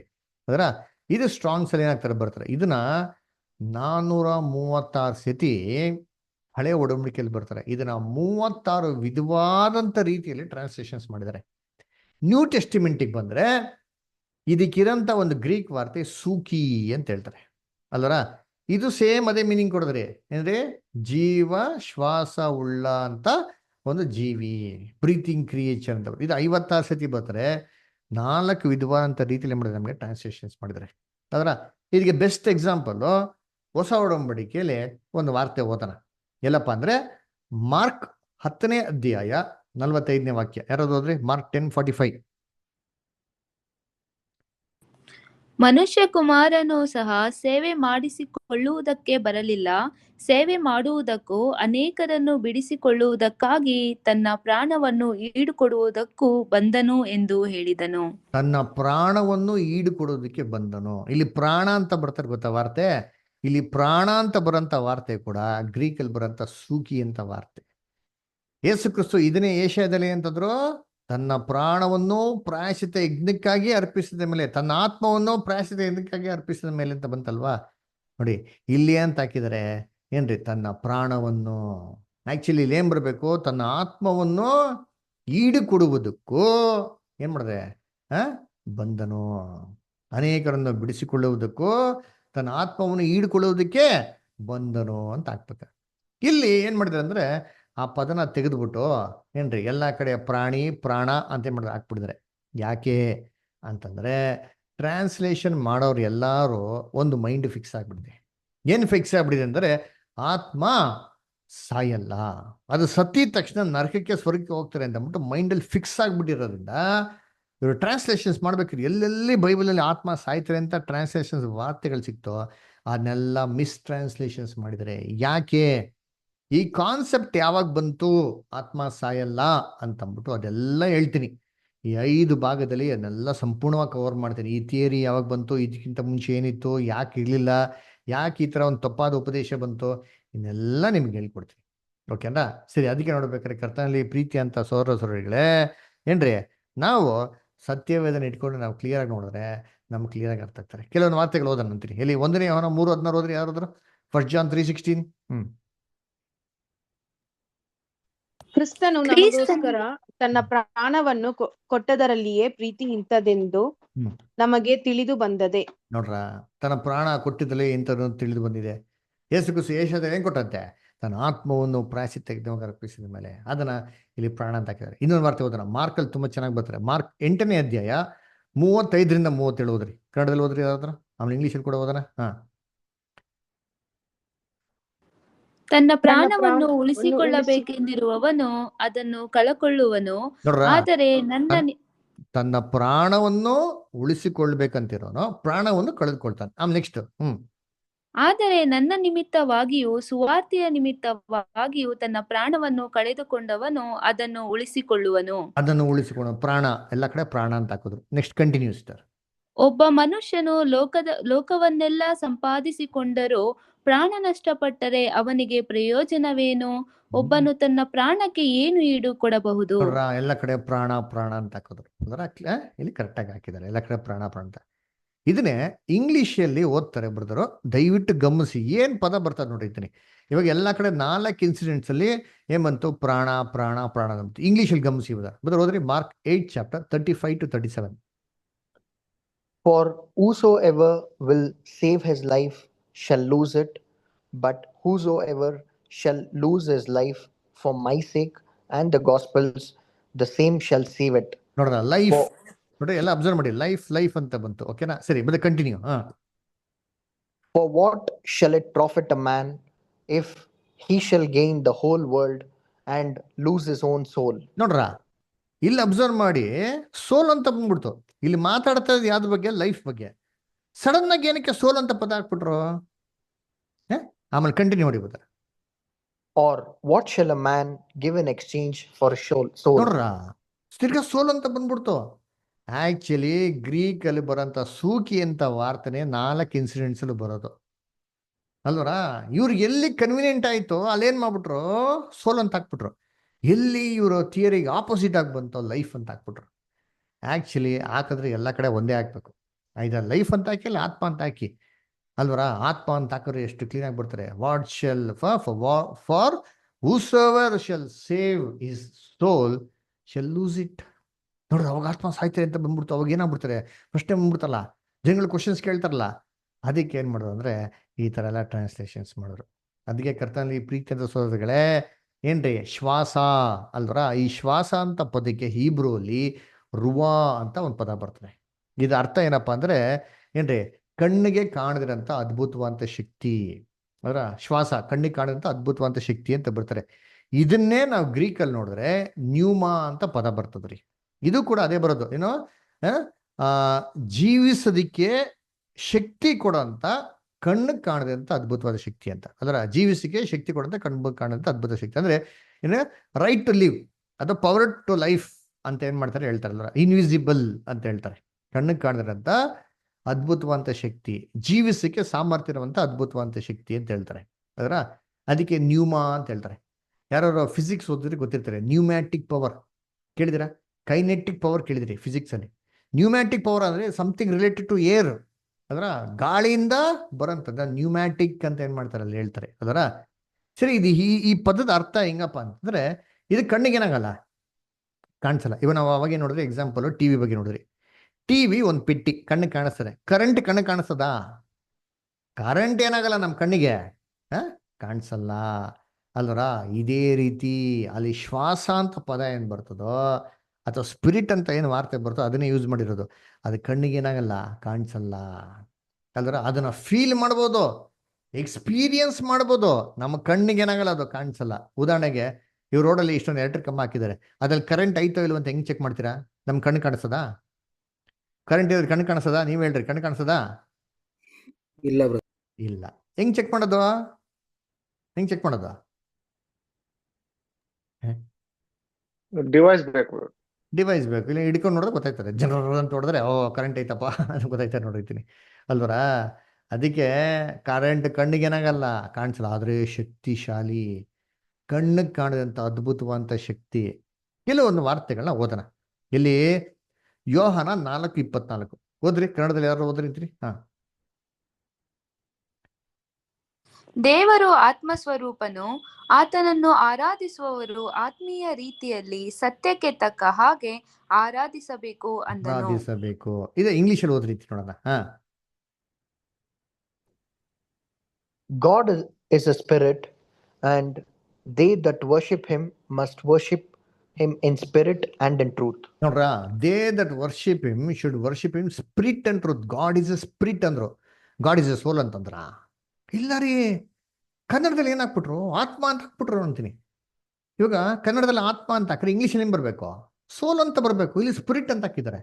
ಇದು ತಮಿಳಲ್ಲಿ ಓದೋಣ ನೋಡಿ. ತಮಿಳಲ್ಲಿ ಏನ್ ಹಾಕಿದ್ರು ನೋಡೋಣ. ತಮಿಳ್ ಪಡಿಂಗ್ தேவன் ஆவியா இருக்கிறார், அவரை தொழுது கொள்ளுவர்கள் ஆவியோடும் உண்மையோடும் அவரை தொழுது கொள்ள வேண்டும். ಆವಿ ತಮಿಳಲ್ಲಿ ಕ್ಲಿಯರ್ ಬರೀ ನೋಡಿ. ಆತ್ಮ ಅಂತ ಹಾಕಿಲ್ಲ ರೀ ಪದ, ಆವಿ ಅಂತ ಹಾಕಿದಾರೆ. ಆವಿ ಅಂದ್ರೆ ಏನು ಅಲ್ರ? ಆವಿ ಅಂದ್ರೆ ಏನ್ರಿ? ಕಣ್ಣಿಗೆ ಕಾಣಲ್ಲ, ಗಾಳಿ ತರ. ದೇವ್ರ ಕಣ್ಣಿಗೆ ಕಾಣಿಸ್ತಾರ? ಇಲ್ಲ ರೀ, ಅದೃಶ್ಯನಾಗಿರೋ ದೇವರು. ಅರೇ ಅವ್ರನ್ನ ಆರಾಧಿಸ್ಬೇಕ್ರೆ ಕಣ್ಣಿಗೆ ಕಾಣದಿರೋ ದೇವ್ರನ್ನ ಸತ್ಯ ತಕ್ಕಾಗ ಆರಾಧಿಸ್ಬೇಕು. ಎಷ್ಟು ಕ್ಲಿಯರ್ ಆಗಿ ನೋಡಿ ಡೆಫಿನೇಷನ್ ಅಲ್ರ. ಇನ್ನೊಂದು ವಾರ್ತೆ ಓದೋಣ. ಎಲ್ಲಿ? ಯೋಹಾನ 6:63 ಕನ್ನಡದಲ್ಲಿ ಓದಿ, ಆಮೇಲೆ ತಮಿಳು ಕೂಡ ಓದಿ. ಬದುಕಿಸುವಂತದ್ದು ಆತ್ಮವೇ, ಮಾಂಸವು ಯಾವುದಕ್ಕೂ ಬರುವುದಿಲ್ಲ. ನಾನು ನಿಮಗೆ ಹೇಳಿರುವ ಮಾತುಗಳೇ ಆತ್ಮವಾಗಿಯೂ ಜೀವವಾಗಿಯೂ ಅವೆ. ನಾನು ಹೇಳಿದಂತ ಮಾತುಗಳೇನಾಗಿದೆ? ಆತ್ಮವು ಜೀವವಾಗಿದೆ. ಇದನ್ನ ತಮಿಳಲ್ಲಿ ಕೂಡ ಓದೋಣ, ಆಮೇಲೆ ಇಂಗ್ಲಿಷಲ್ಲಿ ಓದೋಣ. ಓದಿ ಬ್ರದರ್. ஆவி உயிர்ப்பிக்கிறது, மாம்சமானது ஒன்றுக்கும் உதவாது. நான் உங்களுக்கு சொல்லுகிற வசனங்கள் ஆவியாயும் ஜீவனாயும் இருக்கிறது. ನಾನು பேசுகிற ವಾರ್ತೆಗಳು ಎಪ್ಪಡಿ ಇರ್ಕೋ? ಆವಿಯಾಗಿದೆ ಅಂತಂದ್ರು, ಆತ್ಮವಾಗಿದೆ ಅಂತಂದ್ರ? ಇಲ್ಲ ರೀ. ಆತ್ಮವಾಗಿದೆ ಅಂತ ಹೇಳಿದ್ರೆ ನಾವೇನ್ ಮಾಡೋದು? ಕನ್ನಡದಲ್ಲಿ ಆತ್ಮ ಅಂತ ಹಾಕಿದ್ರೆ ಕರೆಕ್ಟ್ ಆಗಿ ಬರ್ತಾರೆ. ಇಲ್ಲಿ ಆವಿ ಅಂತ ಪದ ಯೂಸ್ ಮಾಡಿರೋದ್ರಿಂದ ಅದಕ್ಕೆ ಕನ್ನಡದಲ್ಲಿ ಒಂದು ಸೂಕ್ತವಾಗಿರೋಂಥ ವಾರ್ತೆನೇ ಹಾಕ್ಬೇಕಾಗಿತ್ತು. ಇಲ್ಲೇನ್ ಮಾಡಿದ್ರೆ ಆತ್ಮ ಅಂತ ಹಾಕ್ಬಿಟ್ಟಿದ್ದಾರೆ ಅಲ್ದರ. ನೋಡಿ, ಇದನ್ನ ತಮಿಳಲ್ಲಿ ಓದಲ್ಲ, ಇಂಗ್ಲೀಷಲ್ಲಿ ಓದಿ ನೋಡಿ. ಕೇಳಿಸ್ಕೊಳ್ಳಿ, ಚೆನ್ನಾಗಿರ್ತಾರೆ ನೋಡಿ. ಇಂಗ್ಲೀಷಲ್ಲಿ ಓದ್ರಿ ಬ್ರದರ್. ಹಾ. It is the spirit that quickeneth, the flesh profiteth nothing. The words that I speak unto you, they are spirit and they are life. ಅಂದ್ರೆ the spirit that quickeneth, the words I speak unto you they are spirit ಅಂದ್ಬಿಟ್ರು, soul ಅಂತ ಹೇಳಲಿಲ್ಲ ರೀ. ಯೇಸು ಕ್ರಿಸ್ತು ಮಾತಾಡಂತ ಒಂದೊಂದು ಮಾತುಗಳು ಹೆಂಗಿದೆ ಅಂತೆ? Spirit ತರ ಇದೆ ಅಂತೆ, ಅದರ ಆವಿ ತರ ಇದೆ ಅಂತೆ. ಅದು ಕಣ್ಣು ಕಾಣಿಸ್ತದ? ಕಣ್ಣು ಕಾಣಿಸಲ್ಲ ರೀ. ಯೇಸು ಕ್ರಿಸ್ತು ಮಾತಾಡಿರೋ ಮಾತುಗಳು ಕಣ್ಣು ಕಾಣಿಸ್ತದ? ಇವಾಗ ನೋಡಿ, ನಾನು ಮಾತಾಡ್ತಿದ್ದೀನಿ, ನಿಮ್ ಕಣ್ಣು ಕಾಣಿಸ್ತಾ ಇದೆಯಾ? ಕಣ್ಣಿಗೆ ಕಾಣಿಸದೇ ಇಲ್ಲ. ಅದ್ರ ನೋಡಿ, ಇವಾಗ ಅಯ್ಯೋ ನೋಡಿ ಮಾತು ಹಿಂಗ್ ಬರ್ತದೆ ನೋಡಿ, ಬಂತು ನೋಡಿ, ಮೈಕಲ್ಲಿ ಹೋಯ್ತು, ಅಯ್ಯೋ ನಿಮ್ ಮನೆಗೆ ಬಂದ್ಬಿಡ್ತು ಅಂತ ಹೇಳಕ್ಕಾಯ್ತದ? ಕಣ್ಣಿಗೆ ಕಾಣಿಸಲ್ಲ. ಕಣ್ಣಿಗೆ ಕಾಣದಂತ ಅದ್ಭುತವಾದಂತ ಶಕ್ತಿ. ಆದ್ರೂ ಅದಕ್ಕೆ ಪವರ್ ಇದೆಯಾ? ಎಸ್, ಪವರ್ ಇದೆ. ನಮ್ಮನ್ನ ಬದಲಾವಣೆ ಮಾಡೋದಿಕ್ಕೆ, ನಮ್ಮನ್ನ ಮಾರ್ಪಾಡುಗಳನ್ನ ತರೋದಿಕ್ಕೆ ಶಕ್ತಿ ಏನಿದೆ? ಮಾತುಗಳಿಗಿದೆ ಅಲ್ವರ. ಅದಕ್ಕೆ ನೋಡಿರ್ತೀನಿ, ಓದೋಣ. ಇಲ್ಲಿ ಇನ್ನೊಂದ್ ಕಡೆ ವಾರ್ತೆ ಓದೋಣ. ಎಲ್ಲಿ ಅಂತಂದ್ರೆ 2ನೇ ಅಪೊಸ್ತಲ ಕೃತ್ಯಗಳು 19:21 ಅಪೊಸ್ತಲ ಕೃತ್ಯಗಳು 19:21 ಓದಿ. ಹಾ. ಈ ಸಂಗತಿಗಳು ಆದ ಮೇಲೆ ಪೌಲನು ತಾನು ಮೆಕೆದೋನದಲ್ಲಿಯೂ ಅಕಾಯದಲ್ಲಿಯೂ ಸಂಚಾರ ಮಾಡಿ ಯೆರೂಸಲೇಮಿಗೆ ಹೋಗಬೇಕೆಂದು ಮನಸ್ಸಿನಲ್ಲಿ ಉದ್ದೇಶಿಸಿ ಅಲ್ಲಿಗೆ ಹೋದ ಮೇಲೆ ರೋಮಾಪುರವನ್ನು ಸಹ ನೋಡಬೇಕೆಂದು ಹೇಳಿದನು. ನೋಡ್ರ, ಮನಸ್ಸಿನಲ್ಲಿ ಉದ್ದೇಶಿಸಿ ಅಪೊಸ್ತಲ ಪೌಲು ಏನ್ರಿ ಅಲ್ಲಿ ರೋಮಾಪುರವನ್ನು ಸಹ ನೋಡಬೇಕು ಅಂತಂದ್ಬಿಟ್ಟು ಈ ಉದ್ದೇಶನ ಎಲ್ಲಿ ನಿರ್ಧಾರ ಮಾಡಿದ್ರಂತೆ? ಮನಸ್ಸಿನಲ್ಲಿ. ಸರಿ, ಒಬ್ರು ಮನಸ್ಸು ಕಣ್ಣು ಕಾಣಿಸ್ತದ? ಇಲ್ಲ. ನಮ್ಮ ಮನಸ್ಸು ಕಣ್ಣು ಕಾಣಿಸ್ತದ? ಅಯ್ಯೋ ನನ್ನ ಮನಸ್ಸನ್ನೇ ಅರ್ಥ ಮಾಡ್ಕೊಳ್ಳೋಣ, ಯಪ್ಪ ನೋಡ್ಸಪ್ಪ ಅರ್ಥ ಮಾಡ್ಕೊಳ್ಳೋಣ. That is a feeling. We can't see, we need to understand. That is invisible but yet powerful ಅದರ ಒಬ್ಬರು ಫೀಲಿಂಗ್ಸ್ ಹರ್ಟ್ ಮಾಡ್ದಂಗಿದೆ ಎಷ್ಟು ಪವರ್ ಇದೆ ನೋಡಿರ್ತೀರಿ, ಕಣ್ಣಿಗೆ ಕಾಣಿಸಲ್ಲ. ಇದನ್ನೇ ಇವಾಗ ತಮಿಳಲ್ಲಿ ಓದ್ತಿರ್ತಾರೆ. ತಮಿಳು ಪಡಿಗೆ ಬದರ್. இவைகள் முடிந்த பின்பு பவுல் மக்கதோனியா அகாயா என்னும் நாடுகளில் சுற்றி நடந்து எருசலேமுக்கு போகும்படி ஆவியில் நிர்ணயம் பண்ணிக்கொண்டு பாத்தீங்களா? நான் அங்கே போன பின்பு போதும் அதில் என்னங்கோ தம் ஆவியிலே நிறுத்திக்கொண்டோன்னு சொல்லியிருக்காரோ. ஆவி என்னக்க என்ன மீனிங்கோ? தான மனசுல என்ன பண்ணிருக்க, இந்த ಡಿಸಿಷನ್ எடுத்திருக்காರ. ಮನಸ್ಸಲ್ಲೇ ಡಿಸಿಷನ್ ತಗೊಂಡಿದ್ದಾರೆ ನೋಡ್ತೀರಿ. ಈ ಮನಸ್ಸು ಕಣ್ಣಿಗೆ ನನಗೆ ಕಾಣಿಸಲ್ಲ. ಇಂಗ್ಲೀಷಲ್ಲಿ ಬೇಕಾದ್ರೆ ಓದಿ ನೋಡಿ, ಏನ್ ಬರ್ತಾರೆ ನೋಡಿ, ಓದಿ ಬರೋದು ಇಂಗ್ಲೀಷಲ್ಲಿ.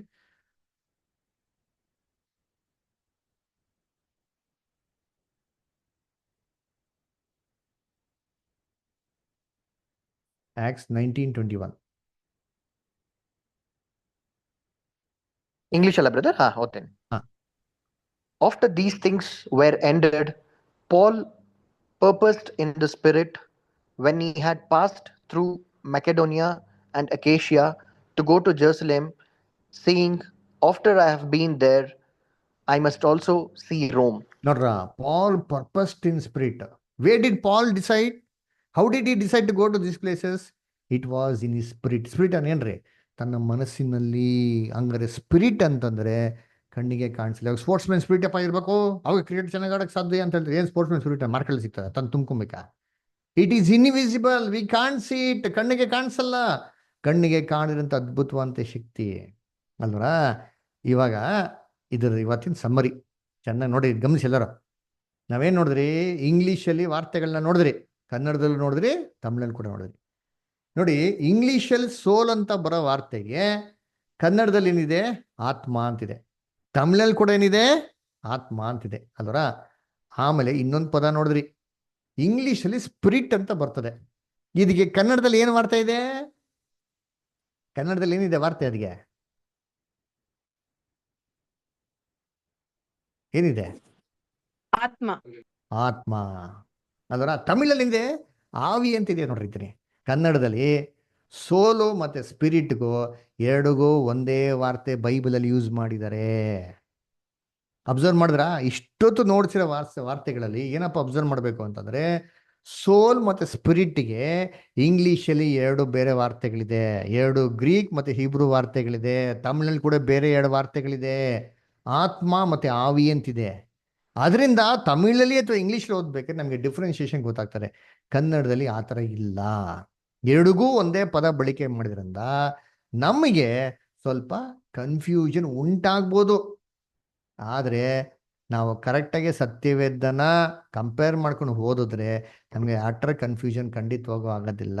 ಆ್ಯಕ್ಚುಲಿ ಕನ್ನಡದಲ್ಲಿ ಸ್ಪಿರಿಟ್ ಅಂತ ಏನು ವಾರ್ತೆ ಬಂದಿದೆಯೋ ಅಥವಾ ಆವಿ ಅಂತ ಏನು ವಾರ್ತೆ ಬಂದಿದೆಯೋ ಅಲ್ಲೇನು ಗೊತ್ತಾ ಬರಬೇಕು? ಶ್ವಾಸ ಅಂತ ಬರಬೇಕು. ಇವ್ರು ಏನು ಮಾಡಿದಾರೆ ಅಂದರೆ ಶ್ವಾಸ ಅಂತ ಬದಲಾಗಿ ಬೇರೆ ಎಲ್ಲ ವಾರ್ತೆಗಳೇನು ಮಾಡಿದಾರೆ? ಅದು ಹಾಕ್ಬಿಟ್ಟಿದ್ದಾರೆ. ಅದರ ಇವಾಗ ಶ್ವಾಸ ನೋಡಿರ್ತೀನಿ, ಏನಪ್ಪ? ಆಕ್ಸಿಜನ್ ಕಣ್ಣು ಕಾಣಿಸ್ತದ? ಹೇಳ್ರಿ, ಆಕ್ಸಿಜನ್ ಕಣ್ಣು ಕಾಣಿಸ್ತೈತೆ ನೋಡಿ. ಇಷ್ಟೊಂದು ಆಕ್ಸಿಜನ್ ರೂಮಲ್ಲಿ ನಮ್ಮ ಕಣ್ಣು ಕಾಣಿಸ್ತದ? ಕಣ್ಣಿಗೆ ಕಾಣಿಸಲ್ಲ. ಶಕ್ತಿ ಇದೆಯಾ? ಎಸ್. ಆಕ್ಸಿಜನ್ ಇಲ್ಲ ಉಸಿರಾಡಕ್ಕೆ ಸಾಧ್ಯ ಇಲ್ಲ ರೀ. ಅದರ ಪವರ್ ಇದೆ. ಎಷ್ಟು ಪವರ್ ಇದೆ ಅಂತಂದ್ರೆ ನಮಗೆ ಜೀವ ಕೊಡ್ತಾರೆ. ಕಣ್ಣಿಗೆ ಕಾಣಿದ್ರಂತ ಅದ್ಭುತವಂತ ಶಕ್ತಿ. ಅದರಿಂದ ನಾವೇನು ಮಾಡೋಣ, ಇವತ್ತು ಈ ಕ್ಲಾಸ್ನ ಇಲ್ಲಿ ನಿಲ್ಸೋಣ. ನೆಕ್ಸ್ಟ್ ವೀಕು ಇದನ್ನ ಇನ್ನ ಕಂಟಿನ್ಯೂ ಮಾಡೋಣ. ಅದರ ಈ ಜೀವಶ್ವಾಸ ಅಂದರೆ ಏನು, ಇದು ಹೆಂಗೆ ಕ್ರಿಯೆಗಳನ್ನ ಮಾಡ್ತದೆ ಅಂತನ್ಬಿಟ್ಟು, ಇದು ದೇಹದ ಜೊತೆ ಸೇರ್ಕೊಂಡು ಅವಾಗ ಹೆಂಗೆ ಫಂಕ್ಷನ್ಸ್ ಮಾಡ್ತಾರೆ, ಹೆಂಗೆ ಜೀವಾತ್ಮ ಆಗ್ತಾರೆ ಅಂದ್ಬಿಟ್ಟು ಇನ್ನ ಡೀಟೇಲ್ ಆಗಿ ಸತ್ಯವೇದ ವಾಕ್ಯಗಳ ಮುಖಾಂತರ ನಾವು ಕ್ಲೀನಾಗಿ ಏನು ಮಾಡೋಣ ನೋಡೋಣ. ಅಂದರೆ ಕರ್ತನಲ್ಲಿ ಪ್ರೀತಿ ಅಂತ ಸಹೋದರಗಳೇ ಏನ್ರಿ, ನಾವು ಮುಂದಿನ ವಾರ ಇದೇ ಥರ ಸಿಕ್ಕಣ. ಓಕೆನಾ? ನಿಮ್ಗೇನೋ ಡೌಟ್ಸ್ಗಳಿದ್ರೆ ಯಾರು ದಯವಿಟ್ಟು ಏನು ಬೇಜಾರು ಮಾಡ್ಕೊಂಬಿಡಿ. ನೀವೆಲ್ಲ ಪ್ರಶ್ನೆಗಳ 100/100% ಉತ್ತರ ಕೊಡ್ತೀರಿ. ವರಿ ಮಾಡ್ಬಿಡಿ. ಸತ್ಯವೇದ ಮುಖಾಂತರ ಎಲ್ಲ ಉತ್ತರ ಕೊಡ್ತೀನಿ. ನಾನೇನೋ ನಿಮಗೆ ಸತ್ಯವೇದ ಮುಖಾಂತರ ಉತ್ತರ ಕೊಡಲಿಲ್ಲ ಅಂದರೆ ನಾನು ಬಿಡಲೇಬೇಡ್ರಿ ನೀವು, ಆಯ್ತಾ? ಆದರೆ ನಿಮಗೆ ಬಹು ತಾಳ್ಮೆಯಿಂದ ಇರಬೇಕು. ಓಕೆನಾ? ಸರಿ, ಮೀಟಿಂಗ್ ಕ್ಲೋಸ್ ಮಾಡೋಣ. ಪ್ರೇಯರ್ ಮಾಡಿ. ಪರ ಇಲ್ವಾ? Okay pastor.